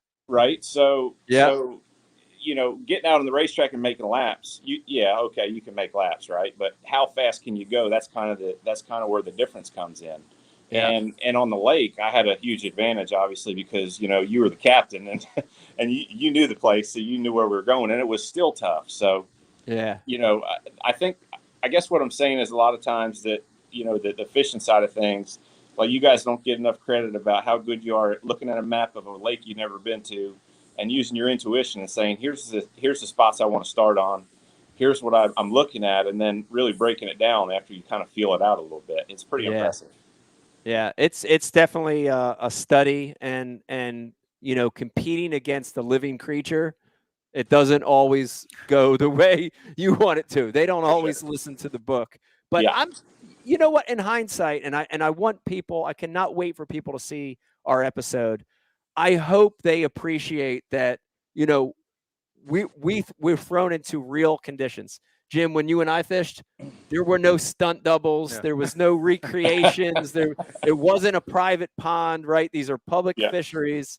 And the day we had Martin, it was a grind. And I want people to see that, because it's part of the sport that I enjoy, right? It's when you have a bad race, you want to go back. It drives you to go back and succeed again and to learn something from that. And I cannot wait for people to see that, right? We had to grind, we had to work. You don't always catch 1,000 fish, right? And it was a real testament to what fishing is. And I'm glad we experienced that challenging day together. That was amazing. I'm glad we did that. Yeah, no question. And it was a ton of fun. We had a blast, and we ended up making a, pretty good day out of it. We caught some decent fish and had a pretty good bag of fish. So it's like when you don't have the best car in a race and you're going as hard as you can, and you're still trying to win it. And, there is times, when you don't have the best car and you find a way and you win the race. And that's, that's about the best feeling you can ever have, when you kind of challenge the odds or beat the odds. I would say we were kind of in that boat that day. I'd agree with that. Guys, what do you have? So you got any questions, Brian? What do you got? You got something coming through? Riz, what do you got? Yeah, we do. A great question came through from Marshall, and he wants to know, and it's actually going to be kind of for the whole panel here, all three of you guys.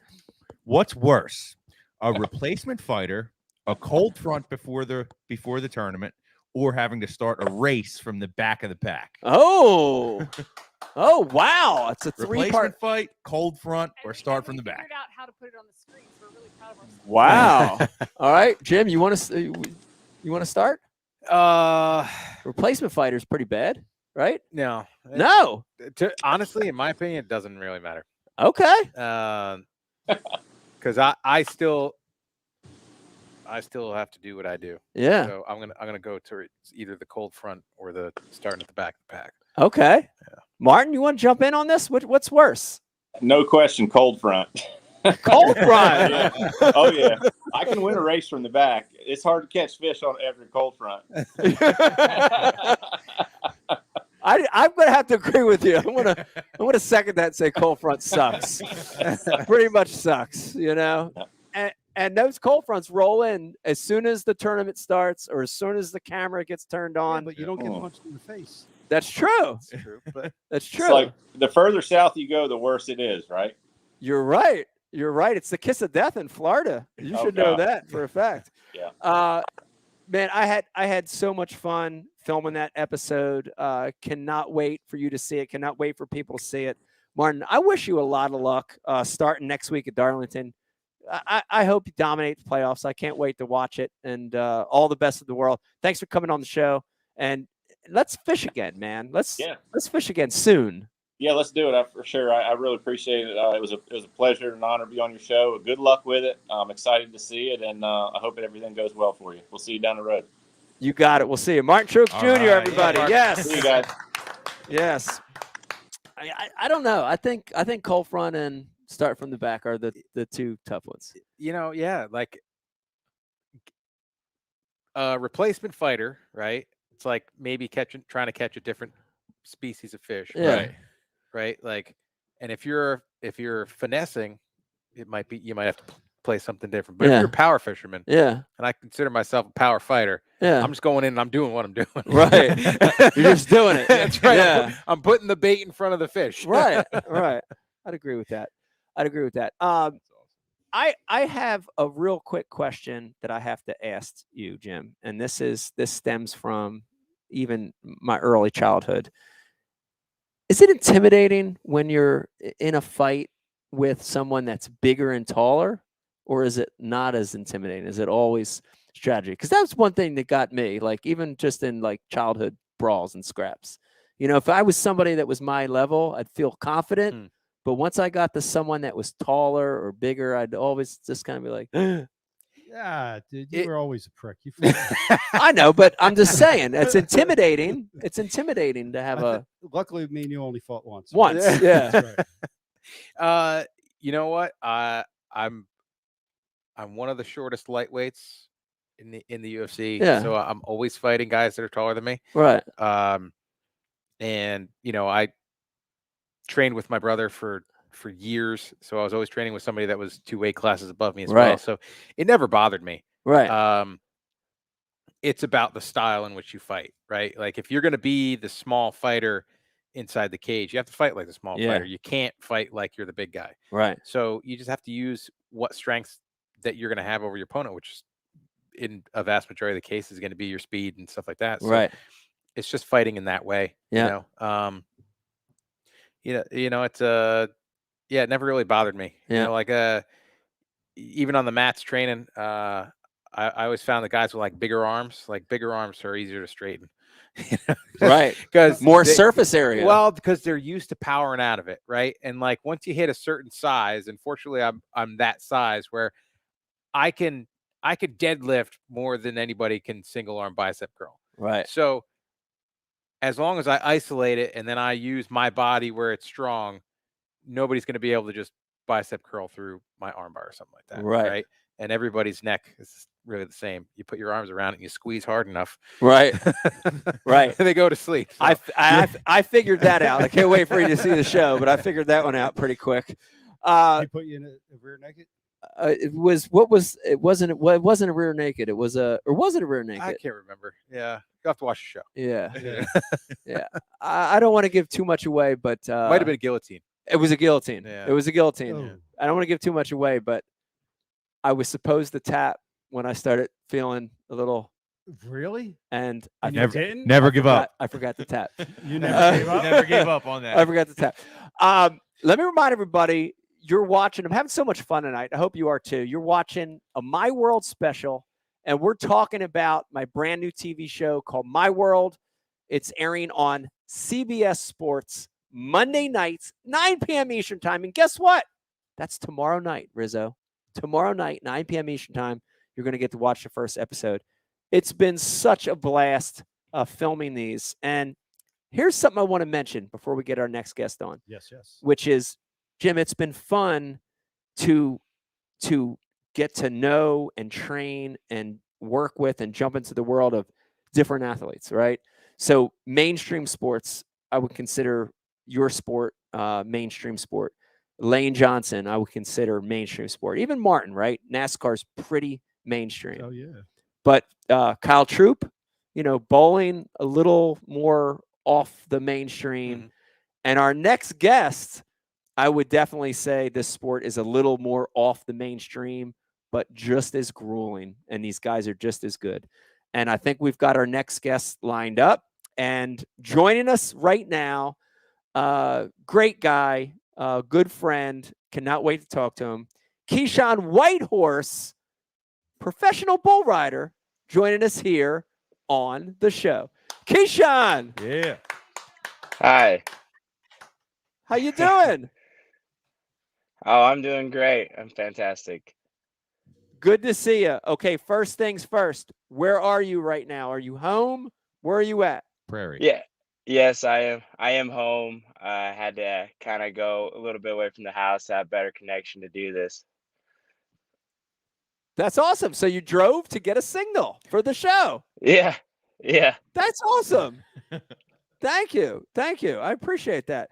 I saw that. So I left you literally pulled over on the side of the road in downtown Philadelphia. Cars everywhere, people beeping, yelling, mad at us because we're pulled over with the bass boat in Philly, letting you off at the hotel, and you were getting on a plane to fly right to an event in Little Rock. And I looked, you had 2 good days in Little Rock. Talk about that, Keyshawn. You had, I have in the notes, a 9th and a 2nd place, 2 days. Talk about it. Yeah. So I went to Little Rock and I had my first round bull. And with that, the bull fell down, and so in bull riding, if the bull doesn't give you a fair shot to get a score or an 8-second ride, you get a re-ride.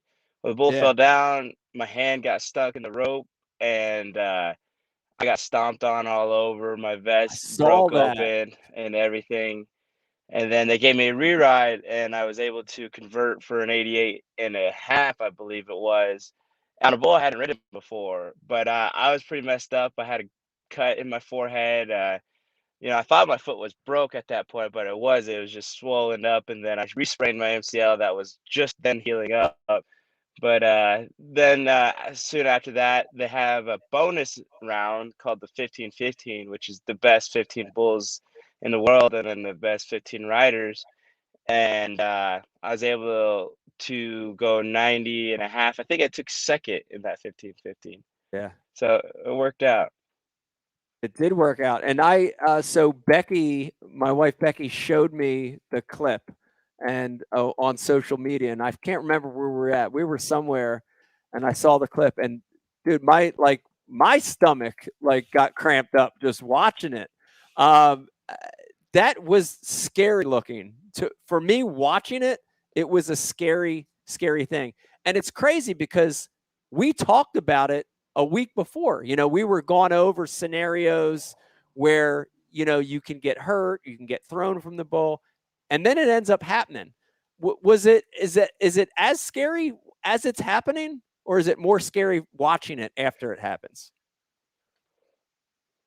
I think while it's happening, it's definitely really scary because you know the possible outcomes. But at that moment in time, you're not really thinking about it, just because you're trying to do your best to get out of that situation. Versus when you are watching it, you know you have no control over the entire situation. You're just kind of hoping for the best for whoever, you know. So I don't know. I mean, there's a little mix in it. I'd rather not be in it, but it is a sport that I do, so I kind of have Yeah. to take that when it comes. And if I get injured, hopefully it's nothing too bad. Well, we're glad you're okay. Keyshawn, I mentioned this. We've had some amazing athletes on the show tonight, and I said this, and I think it made these guys a little mad. I know when I said it, I happened to have Lane Johnson on, who's I think he's like 7'4", 350, and when I said it, I was watching out of the corner of my eye. I was watching Jim, who's a pretty badass dude. He was sort of giving me the evil eye as I said it. So I'm probably going to get beat up by Jim after the show. But I said that I've got a chance to work with a lot of amazing athletes in this show. And bull riders are some of the baddest dudes I've ever been around, dude. The experience I had with you, to see what you guys go through, not just from training, but you know, riding a beast of an animal and having to stay on that thing for 8 seconds. It's incredible. I left that shoot. I know I showed you the next day, but I left our 2-day shoot sore and bruised and tired and battered, and I'm still healing. Here we are a week later. I mean, you actually got stopped by a bull, and I didn't get stopped by a real bull, but it's a tough sport. Talk about that a little bit, because I think a lot of people watching see it from afar and are like, oh, it's just on a bull, but it's a very difficult sport. Talk about some of the training and preparation that you have to go through. Indeed, it's pretty tough. You know, just during the week, and all the varies on, you know, injuries. I mean, just like any other sport, people have injuries, so you kind of have to adjust your training.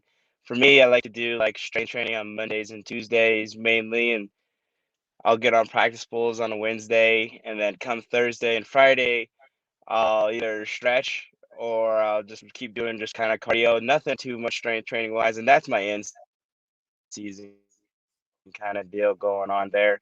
Versus, you know, when I'm kind of in my off season, I try to focus on building up as much strength as I can while keeping my weight down. Just because I know whenever I get on every weekend, I'll be sored up. You know, injuries might rise, and I know I'll lose some of that strength. So I'm going to try to keep as much as I can throughout the season. And you know, just like any other sport, well, other sports, you know, you get paid no matter what per se. Just about any other sport, but bull riding, I mean, Yeah. unless you're really sponsored up, you're not really getting paid, you know, if you buck off, if you don't perform, if you don't ride. The only way you get paid in bull ride is you stay on and then you do good. And that's not always the case. Riding can be difficult because you know, doing good is bucking off half your bulls and then riding half your bulls, and that's doing good. And mentally that can get frustrating, especially if you're you know, if you're on the amateur leagues and you're used to pretty much staying on everything, and then you go to the big times and you're only staying on half of what you're getting on, or maybe not even half. Yeah, it's I've gained a new appreciation for what you guys do.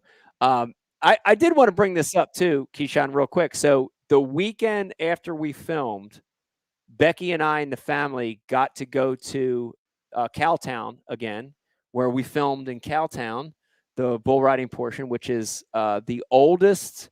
Let me say that. Am I saying this right, Beck? The oldest weekly operating rodeo in all the United States, which is right down the road here. So it's a really cool place. But Becky and I and the kids went to Cowtown the next weekend, and they had 6 or 8 bull riders that night. I want to say 8 bull riders that night. Not a one of them stayed on a bull for longer than like 3 seconds. So maybe one was 6, but 6 was 10, right. But nobody made it 8 seconds. No one made it 8 seconds. No. And I saw that and I was like, God, see, I'm like, this is the hardest, you know. And so to watch Keyshawn, to get to watch you, to get to experience a day with you and see what it takes. It put it all into perspective for me. So I don't want to give too much away about the show, but so we got a competition going Yeah. on the message board. Oh, we do. Anthony Geis right now is okay. taking a shot of Tin Cup whiskey every time you say, I don't want to give too much All away. right, I don't. And the bottle's gone. All right, let me say it one more time. I don't want to give too much away. but- Athletes. Athletes. I may have stayed on a bowl for 8 seconds. We'll see in the show. I don't want to give too much away about that, but I don't want to give too much away about that. But Keyshawn, we had an amazing day in your world, and I've got to learn about this cool sport. But the second day was a cool one too, and we gave ourselves a really, really tough challenge. I didn't put an easy one in front of us. I put a really difficult one in front of us. When I let you know what the challenge was, what was your expectations on whether we could succeed or not? Were you confident? Were you kind of like, we ain't going to do this? What were your expectations of the day? I was honestly really confident in it. Pull it up and knowing about the reservoir. Well, not me knowing personally, but others knowing and kind of, talking to you as well and knowing how tough it could possibly be. Hearing what kind of day it could be, but the potential in it, I didn't really I just kind of had like an open mind on it. It's kind of like, when a bull, you get a bull that's pretty tough to ride, but at the same time, you can't think about how tough he is to ride because he could give you a really good score and have a really good day and do things that help you out or, be really tough to ride. I just kept my mind open and just kind of allowed myself to just take it in and, just kind of keep going at it and trying to chip away at it each time. And, it's good having you there because, you're putting us where we need to be.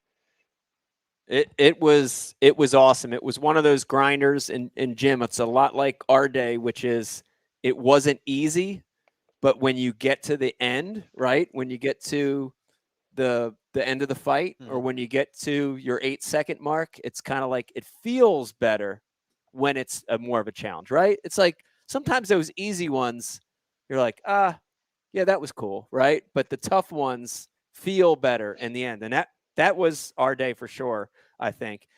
Keyshawn, what was the most memorable part of our fishing day for you? I had a lot, but what was the most memorable part for you? Was there one moment that stuck out? Keyshawn, what was your favorite part about Ike? Oh, no. I think that's what he was asking. Oh, I wasn't asking that. No, I wasn't asking that. Of course I was. Sorry. I don't know. I mean, I don't know. I don't know. It's tough to say. I mean, throughout the day, we had a lot of memorable parts. From the moment seeing the sunrise, and seeing kind of the fog over the lake, and seeing how active the fish were, to,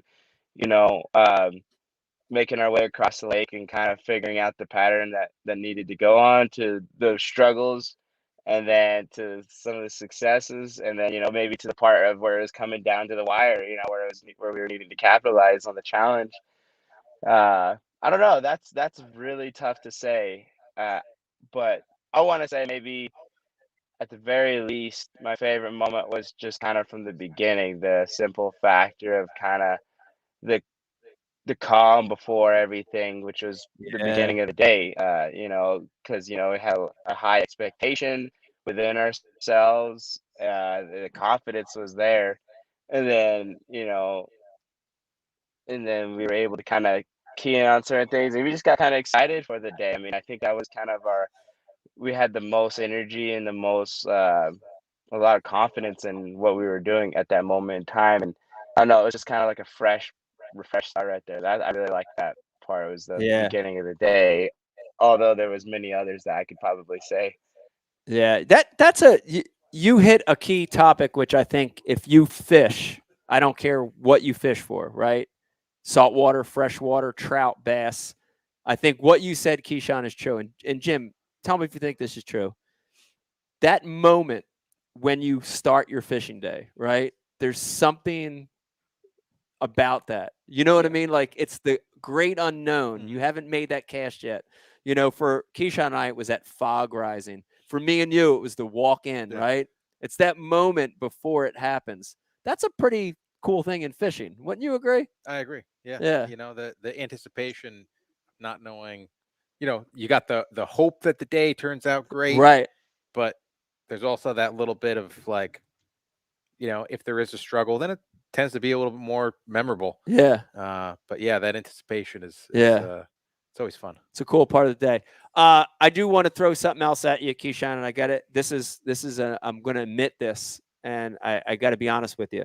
So I knew Jim. I fished with Jim before. I knew he could fish. With Lane Johnson and Martin Truex, I fished with both those guys before. I knew they could fish. And Keyshawn, I knew you were an angler. I knew you had fished and you had some fishing experience, but I didn't know your skill level. And we get out there and immediately, you know, like within the first 5 casts, I can read someone's body language, you know, and can tell whether, you know, you're a hardcore fisherman or you're dialed or whatever. Dude, you could fish, bro. You can fish, bro. Like, you're really good. You're a really good fisherman. I'm not kidding you. You're like good. I appreciate it. Yeah, I didn't want to like. I didn't want to go out there and like I don't know, feel like I'm like, oh, I got it handled, because I've never fished with a professional bass fisherman before, but I didn't want to be like shy about it. You're very talented. You got a lot of skills. Have you ever considered a career in professional fishing? I actually have when I was younger. I was like, man, maybe I could do both. Maybe I could fish during the week and then go ride bulls on the weekend. I love it. Well, I'm here to tell you, Keyshawn, listen to me. If you ever want to exit professional bull riding, which you shouldn't because you're one of the best in the world, I think you could honestly make it as a pro bass fisherman. You're that good. So you got my vote of confidence for sure. I appreciate it. That means a lot. Keyshawn, I cannot wait for you to see the full episode, our show. I can't wait for you to see it. I can't wait for everybody watching and listening to this right now. I can't wait for you to see our episode. It was so fun. I learned so much. And Keyshawn, I wish you nothing but the best the rest of the year. I hope you get some big wins coming up. And I can't wait to fish with you again. I look forward to it. Likewise. Thank you, man. Thanks for coming on the show. There you have it. Keyshawn Whitehorse, everybody. Yes. Thank you, guys. Man, it's true, though. And Brian the Carpenter, Brian, you fish with a lot of people, and you immediately know whether someoe's dialed in on fishing or not, sure. And he was. He had a lot of talent. Give me your honest opinion then, Brian. Jim Miller? Yeah. I mean, I definitely want Jim on my team. I don't know if we're going to win the tournament, but we're definitely going to steal the trophy. Might get afterwards. lucky. You might not win the tournament, but you'll steal the trophy at the end. Beat them up in the parking lot. Right. One way or another, you're getting that trophy. Screw them. By the way, what's that? Blast from the past for Ike Live. Oh, you did? This is not the first person that we've had on the show that has been in a rodeo ring. This ain't our first rodeo. It's not. It's not. Jay Brainerd was here. You're right. He was a rodeo. I think he still is a professional rodeo clown. Rodeo clown. Yeah. He is. Yeah, Jay did he was famous for like a front flip over a bull or something like that. Yeah. So what's funny about the rodeo clown? So I asked Keyshawn on our drive home. So we had about a 2-hour drive back. I said, "What's the deal with the clowns? Because they're like a key part of the sport, right? Like from a safety standpoint, from an entertainment standpoint." I'm like, "Dude, those dudes are hardcore." I'm like, "They get paid a lot?" He's like, "Nope, no. Like they don't get paid like anything. Like it's like a break-even deal, but they love it." He's like, most of those clowns, like they're passionate about the rodeo. They're real cowboys. They love that world. You know what I mean? So they're doing it because they love it. And I was like, damn. And one of them ends up disgruntled in a gutter. Right? Why is he gonna be in a gutter? In a gutter? Yeah, with a red face. Clown? Yeah. I don't know, isn't it a movie or something? Pennywise. Pennywise. Pennywise. Okay. Yo, Lenny Baird on I think it was YouTube had a great comment. I've never ridden a bull or been in an MMA fight, but I did just make 2 runs from Messina to Kingston, and I feel like I've done both. Wow. That's true. That's a hell to Kingston from Messina is a hell of a run. Yeah. That's 40, 50 minutes past where I went, so I can understand that. Yes. Man, I hope everybody's enjoying it. It's been a heck of a show. We're talking about my new show called My World. It airs on CBS Sports Monday nights at 9 p.m. Eastern Time. And in fact, this Monday is the premiere episode, Jim. Who's on Very the premiere? excited. I think Lane is the premiere episode. We're saving Master Blaster. We're saving some of the best for last. I think Jim is 3 or 4, episode 3 or 4 down the road. So cannot wait for people to see the show. Man, I hope they like it. Hope they're entertained by it. Hope they have a good time. I'm okay. Thank you, Beck. We've got one more guest coming up. But if you're hanging with us tonight and you've got a question or a comment, you got a question about the show, you got a question for any of the guests, please chime through. Riz is going to pass them through here tonight. And Beck, here's something that's really, really cool, which is tonight we have a guest on who is one of the best in her sport. And we have not filmed the show with her yet. We're actually getting ready to film this show. Yeah, so I wasn't sure if we really wanted to do this because there's this really cool element about you meeting a guest for the first time. Yep. But with doing this show, I thought it'd be super fun. I think it's you fun. guys got a chance to meet virtually through this show. Yes.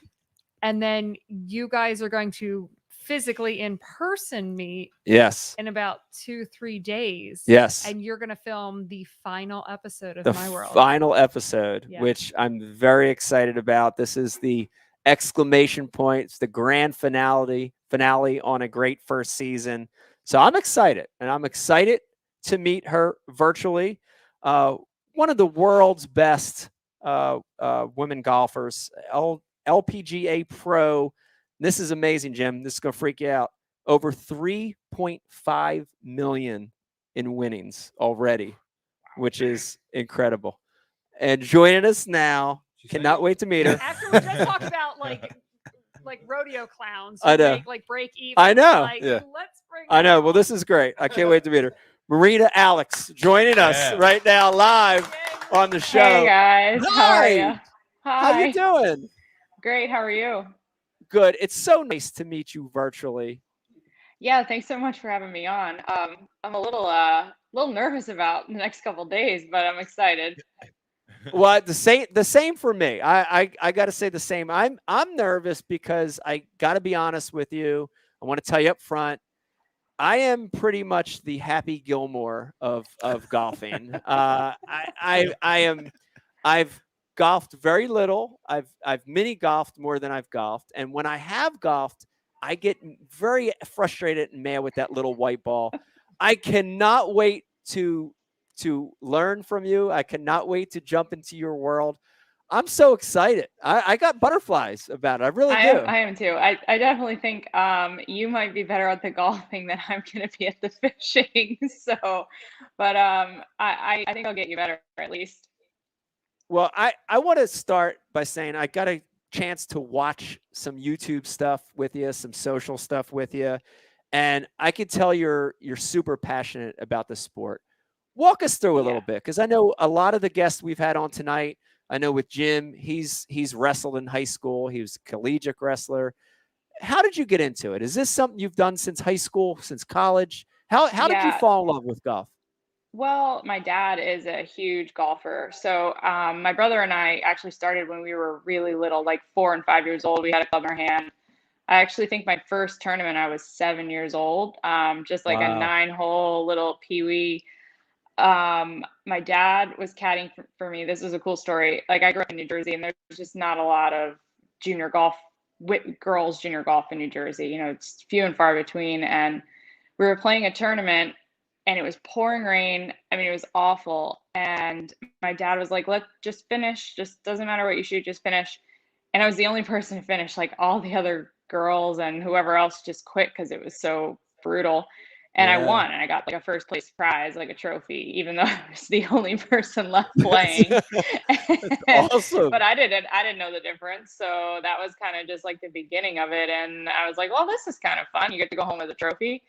And I think that was the cool thing about growing up in the Northeast. You know, there wasn't a lot of golfers, so I was quick to kind of excel. And then I definitely had to hit a learning curve after that when I got into, you know, more of like the college level, and then eventually the professional level. You realize how many unbelievable golfers there are. So it took me a little bit to hit my stride later on, but I've been doing pretty good the last few years. So it's kind of all come together.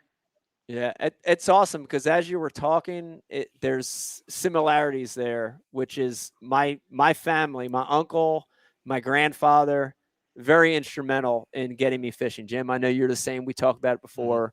I think that's an important thing. When you look at a lot of top athletes, Beck, and I think you'll agree with me, getting started as a kid, right? Learning that passion as a child is important to getting to be the best in the world, right? Yeah, totally. I think if you don't have it at that point, it's really hard to kind of cultivate it and then take it with you at that, like, as it becomes harder and harder, because you guys understand the further along you get, the more difficult it does become. It doesn't really get easier in a lot of ways. So you have to really love what you're doing. Yeah. My dad is a huge fan of yours, by the way. He's so excited I'm doing this. That's awesome. Yeah. That's so cool. Yeah, he's really pumped. I can tell you in fishing, one of the things I love, one of the things that drives me about the sport is it's the puzzle. I always talk about fishing as being a puzzle because every day is different. It's a living creature. You don't know. You have to sort of guess and predict and change. And I love that puzzle. That's why I fell in love with it. What is it about golf? What is it about golf there that are you love? there are some similarities in that regard. As far as like the day-to-day is very different. I mean, and the week to week is different. You know, you're going to a different golf courses, different climates. There's a lot of things you have to adjust for. And even, within that week, day to day, where you have temperature changes, things like humidity, like all sorts of weird little things can affect like how you're hitting golf shots and how the ball travels and wind direction and all that. So there's like a lot of calculations that you're doing, and some of them become, kind of second nature. You don't really have to overthink them, but it does take a lot of years of learning to kind of get that to become more precise and to get more skilled at it. And I have to assume there's definitely a lot of overlap in your world. I mean, different, but like overarching a lot of similarities. A lot. And the weather I'd say would be a big one. Yeah. Your world, a lot of uncontrollables with weather. And I can tell you this, are you mad at the weather channel a lot? Because I'm mad at them. I'm mad at the weather people because they never get it right. Like we were just overseas in the UK. We did 2 weeks in Scotland, and that's like a place where the weather is extremely unpredictable, and the weather apps are almost never accurate. And there was a couple days I went out to the golf course. It's like a 25-30 minute drive from the hotel to the course, but I have to pack like 4 different outfits because I just wasn't actually sure what it was going to be like 30 minutes from where I just was, like thinking, might be warm today, might be cold. There's, a lot of people just get freaked out over the weather, but you just got to deal with it. You got to deal with it. That's true. I know you've been fishing before. When did you start? What were some of your first experiences fishing? To be fair, some of my first experiences were with my dad when I was little. Like he would just take me to like a little river or a lake, and we would, cast and try and catch some bass and end up catching like shitty sunny fish or whatever we used to call them. But like, they weren't really they weren't any good. But lately, since I've moved to Florida, going out on out in the ocean and the intercoastal is, a really popular thing to do down here. And it's enjoyable. It's a lot of fun. I just tried to go the other day with a couple of my friends, but again, the forecast wasn't bad. And then we got out there in the morning and it wasn't great. So we had to just stick into the intercoastal. But I'm growing to like it and appreciate it more. But I have a lot to learn. That's awesome. Well, I can't wait, and I have so much to learn in the golf world. I can tell you. Yes. We're here, and we're a few days away from our filming. Is there anything that I should prepare for physically, mentally? Should I do yoga? Should I stretch? Should I clear my mind? What should I do to prepare for our day golfing? No, there's nothing you can do at this point. No, I think that honestly, it's like sometimes the more you try and prepare for it, the more expectation you get in your head, and then you're frustrated and disappointed. So we're just gonna go out and have fun, and it'll be a lot better than you think it's gonna be. That I can promise you. I like that a lot better because when I filmed with Jim, I was going up to his gym to get my ass kicked, and he told me I should ice my head and put Novocaine on my lips and all this stuff. So I like this one a lot better. Yeah, it's gonna be fun. The Novocaine was for a different purpose. Oh, that was for a different purpose. Okay. I'd still use the Novocaine, and I use the ice too. Golf properly. I know. I would too. And I made an attempt years ago. Is that Peggy? I used to golf a little bit, and I made Mike do this charity event with me. We hit 9 holes, and he was like, "We got to go to the bar. I'm done." We can go to the bar if we need to take a break. It's fine. Yeah. I can tell you, I really do. I appreciate the sport, and like I watch it, and I can see from afar.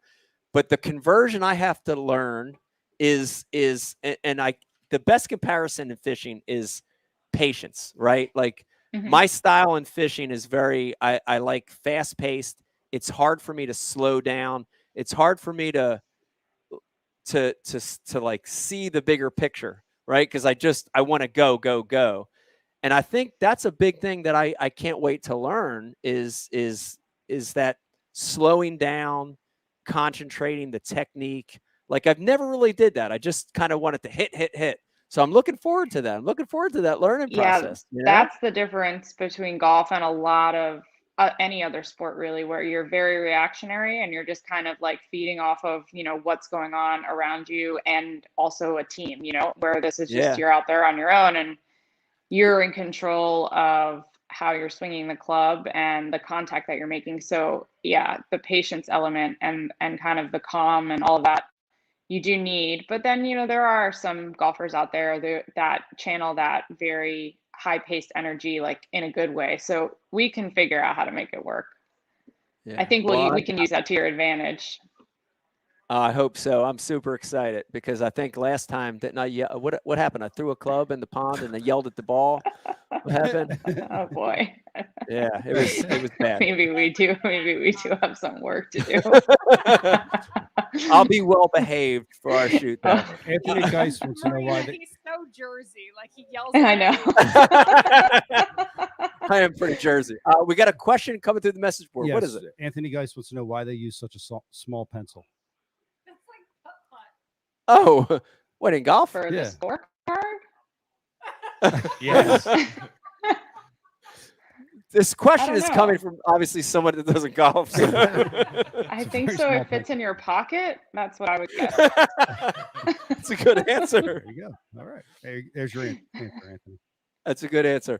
I want you to clarify something though, because I get it all the time in the fishing world, which is in my boat with me, I carry 8, 10, 15, even up to 20 rods at a time. And I always get criticized for having so many rods. In golf, you guys use a lot of clubs. You have clubs for specific situations. Yeah. So talk a little bit about that, because I'm just looking for some justification for everybody that yells at me for carrying too many rods, because you guys do the same thing in the golf world. Yes, to an extent. So like everyone has 14 clubs in the bag, and like each of them do different things. You have your putter for obviously the putting green, driver off the tee, and then, everything in between. And all of those are spaced out with a loft is what you call like how much basically it's like the angle of the club that's going to allow it to, when you hit it, go up into the air. So like they step down, and so they go from launching something very high to launching something lower, and that's all of that purpose is to generate a certain distance. Yeah. Now, even from there, like we get really technical with it, there are different, shafts, and then like those operate differently in terms of how fast or slow you swing. And so they kick in certain ways, like depending on your technique and your mechanics, and all of that is used to optimize how you're hitting the shot. So it may not be that different than fishing. And then, you have also elements of when you have different types of turf. So if you're hitting it off of like grass that's really firm and firm ground, sometimes you have different clubs for that, because like it allows the blade of the club to go through the grass easier. So there's all sorts of different things that, especially at a professional level, like people will tinker around with to get like an optimal, just an optimal setup for the course that they're having to play that week. So yes, you're not crazy for having that many fishing rods. Thank you. That was the answer I was looking for. So all you haters out there think I carry too many rods, there's the answer for you. I can tell you the other thing, Beck, that I'm looking forward to, and I would love to have you help me figure this out, which is we occasionally go to like a Top Golf and we'll hit balls. And let's say out of 10 tries, there's 2 of them where I hit the ball just perfect and it looks like I know what I'm doing. And then the other 8, I don't. Like I have no consistency in that long, I guess drive is the correct term. I don't know. But okay, I would love to learn consistency there. Like, is there, I'm excited to learn it. Let me just leave it at that. I think we need to actually do that in real time, and then I will be able to help you get better consistency. Okay, I'm looking forward to it. I'm showing up because I hit the ball like a field hockey player. Yeah, which is like, well, that's pretty good. But I have no loft, so I might show up with the kids and get a lesson. You should. Okay, you should. Okay. So I want to leave you with this too, which is in these challenges, the second day will be in My World, or I don't know which order we're filming, but when we get to My World, Marina, I'm going to give us a tough challenge. And yeah, we're going to have a very, very tough challenge ahead of us. And I don't want to give too much away. Drink, 10 cup whiskey, drink. I don't want to give too much away. But we're going to have a very difficult challenge in front of us. But you are a competitor. I'm a competitor. And we are going to be fishing as a team. So I'm very excited to announce that. All right. We're going to be fishing together as a team, but we're going to have to work for it. Are you ready to work for it? I'm ready. Accomplish this Yeah. challenge? Okay. I might be. Do I get a handicap for that, or not working for me? Because I think I need one. Oh, it's going to be good. Hey, I got a question, Mike. Yeah. So Andrew Holly on Facebook kind of tipped me off to this, or started the conversation in my head. Yeah. What are you going to be wearing when you're out there on that golf course? Because they wear some, they get carried away with the socks and the little pants. Well, how crazy you going, dude? I want to look the part. I really want you to look the part. I do want to look the part. And I'm going to try my hardest to look like a professional golfer. And I did the same with Jim. Did I look like a No, not really. That was a no. Good answer. We were half naked on the mat. Yeah, we were half naked. Oh, I didn't have a singlet on. I thought I had a singlet on. No, okay. I will try to look the part. So you're gonna have Heshy socks rolled up to your knees, and I don't want to give away too much yet. Clam We'll see. Oh, drink again. Drink again. Drink Tin again. cup. Drink again. I do want one last question. This is for both of you guys. How amazing is it that you get to do something that you love for a living, right? Like people are watching and listening to this right now, and they're saying, "I would love to golf for a living. I would love to fight for a living." Do you pinch yourself every day? Start with you, Jim. Is it something you still? Is it hard to? It's awesome. Right. You know, it's taken a lot of work, and that's something that not everybody picks up on. Right. But yeah, it's for me, that opportunity, that fight week and fight day, right? Yeah. It's like it's the best. Like I've That's why you do it. Yeah, I've earned the Yeah. opportunity to do that, and I get to do it. Yeah. So I savor every opportunity I get. Yeah. It's awesome. That's awesome. Marina, the same question for you. I know this has been a childhood passion of yours, and now you do it for a living. You earn your living golfing, which people cannot believe it. And you're successful, and you've traveled the world. Do you pinch yourself still? Is it hard to believe this? Yes, I have to a little bit more because everything sometimes, you can look at it like, oh, it's becoming a job or it's becoming, difficult. But no, I do have to sometimes be like, hey, this is a pretty amazing thing that you get to do. And also just the element of competition, like when it gets down to it and all the work that you do put in. And yeah, it may not be great all the time, but then when you get out there and you're teeing it up and, you're coming down the stretch on a last day and you have a chance to win a tournament, like that's why you do everything that you do, just, for those moments, because that is an incredible thing to say. And that is, what you do for a living is to live for those moments, which is pretty cool. Yeah, very, very cool. I'd agree with both you guys. It's amazing to do something you love to do for a living, and it's awesome. Marina, I cannot wait to visit you this week. I cannot wait to get into your world. I cannot wait to fish with you. I'm looking forward to it so much. I can't tell you. Yeah, me too. I'm excited. It's going to be fun. Okay. There you have it. Yes, Beck, you have something? You have nothing. Marina, can't wait to see you this week. Can't wait. It's going to be fun. Pumped. It's going to be awesome. Guys. Yeah, it's going to be good. Thanks a lot. We'll see you this week. All right. Have a good night. Bye. You too. Man, that's awesome. I love that our last episode is still looming. Isn't that a cool thing? Like we're here promoting the show, but Riz, the last episode hasn't happened. Isn't that kind of cool? It is pretty cool, man. It's very cool. It really is, because I mean, like I said with Lane, I was with you on the first one. So this is all kind of surreal, man. I'm pumped for you, and LPGA and MMA and the bull rider and fishing. There's one thing in common between all of those professional sports, is that ultimately when it comes down to it and you're competing at your craft, it's you and only you. Right. You're in that ring by yourself. It's not a team sport. You're on the front of the boat by yourself. That's true. She's on the tee box by herself. Keyshawn's on the bull by himself. So like one of the amazing things is it teaches you to rely on yourself. And it's cool that you're dabbling into both sides of the world. So. Yeah. Yeah.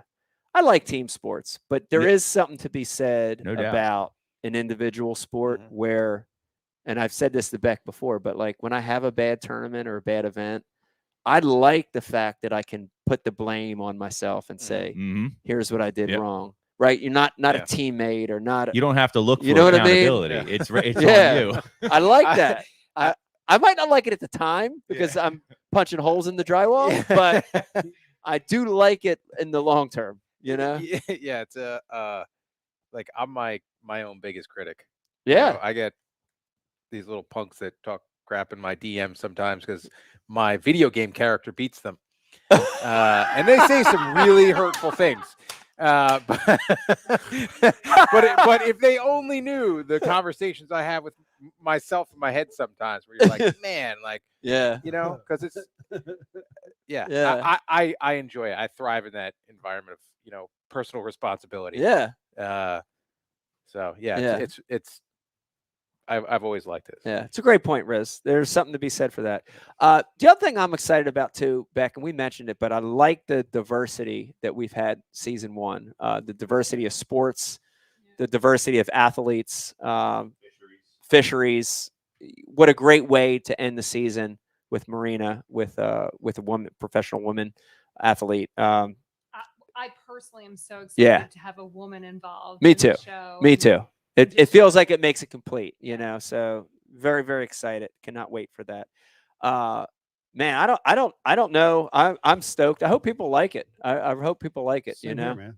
I hope people like the show. So you really get DMs from kids from Yeah. your video game character? Oh yeah, and they yeah it's funny. I'll usually what happens is I'll send their like a screenshot of it to my buddies, and then they'll like troll them. You know, it's awesome. There's been some amazing. Tag me in on that. Or Mike's Brian the Carpenter. Yes. Yeah. Yeah. Yeah. You know, I went Brian's in on my that. muscle, my troll muscle. Yeah. Yeah. Okay, I went in on that. all right. You went in on that. Tag me in. I loved it. Stupid needs to be addressed. Yeah. Oh man. But yeah, your show. So here's the fun part. We're going to go out to the sizzle. Yeah. It's the same thing we rolled into. Yeah. It'll take a few seconds. Oh, setting it up. Oh, so this is what we're doing right now. Because everything's really slow. So Oh, okay. Just Yeah. Well, I just wanted to say I wanted to just kind of recap and say thank you, Jim, for coming in and being my co-host. Yes. I also wanted to thank all our amazing guests that came in, taking time out of their day to come in. Want to remind you that tomorrow night is the premiere.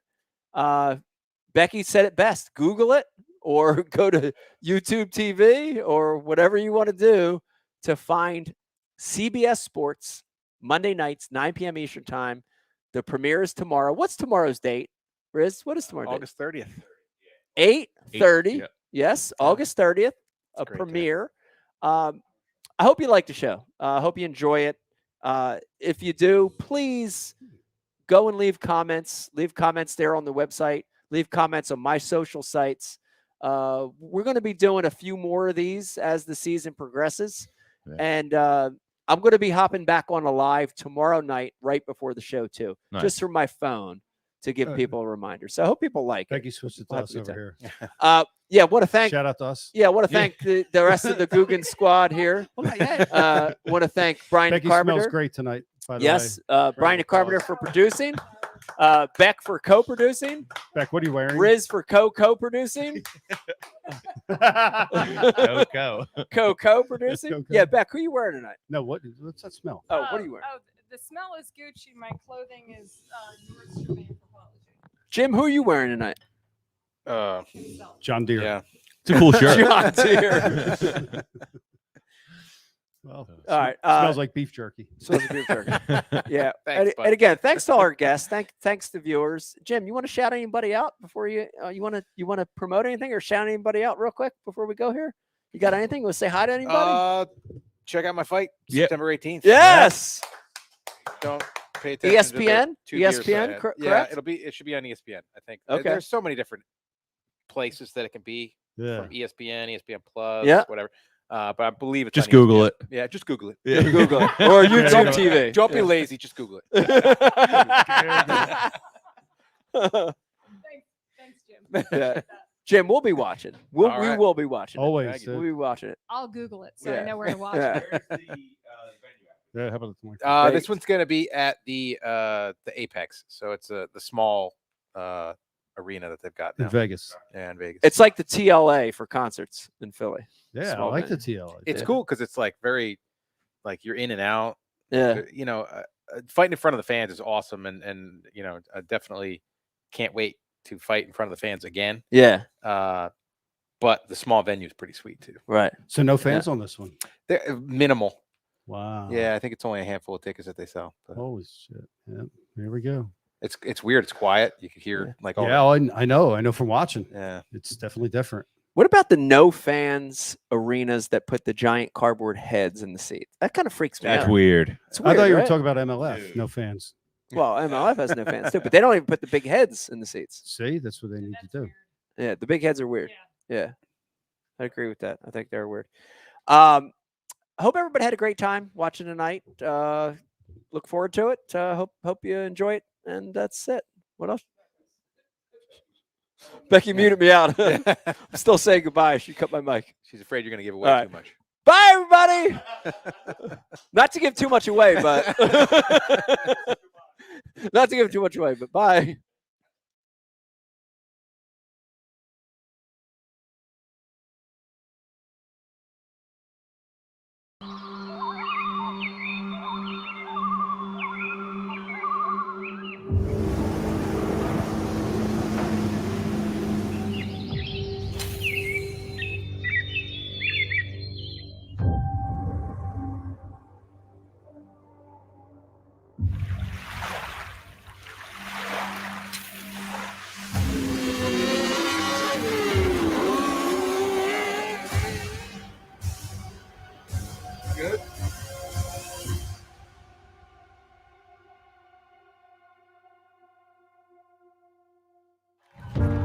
My name is Mike Iaconelli.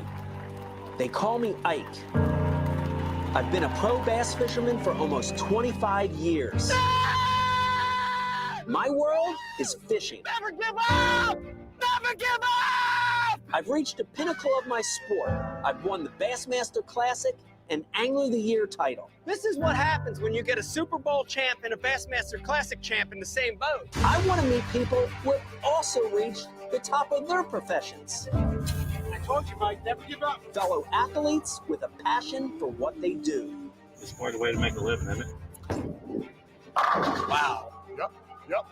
I want to experience their world. Feet are going.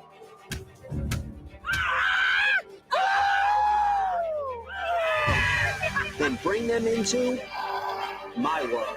Welcome to my world. You ready for this? I'm ready.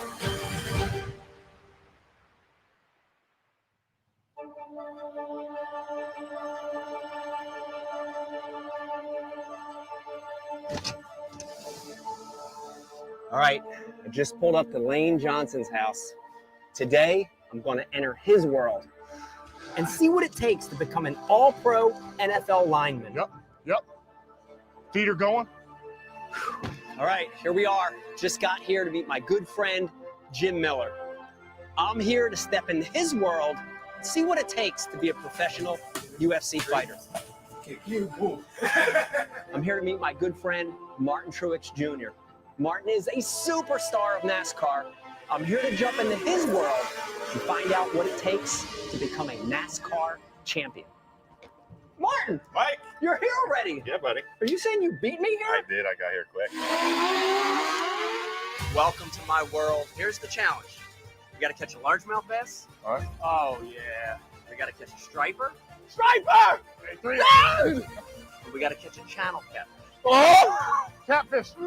Our bonus fish today is going to be an exotic snakehead. I feel the pressure, man. Dude, you caught the rarest fish of them all.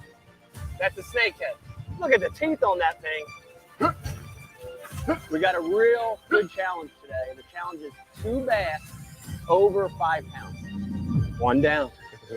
One to go. Yeah. Dude, that's a good one. It's quite a way to make a living, isn't it? You know, it was a dream come true in a sick way.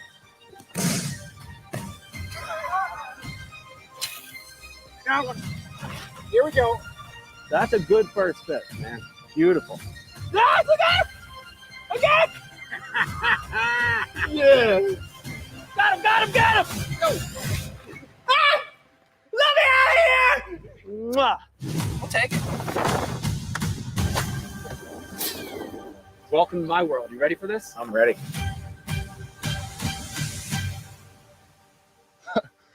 I'm pretty damn impressed how easy he got it up there. We struggle ourselves. Just keep thinking about fishing.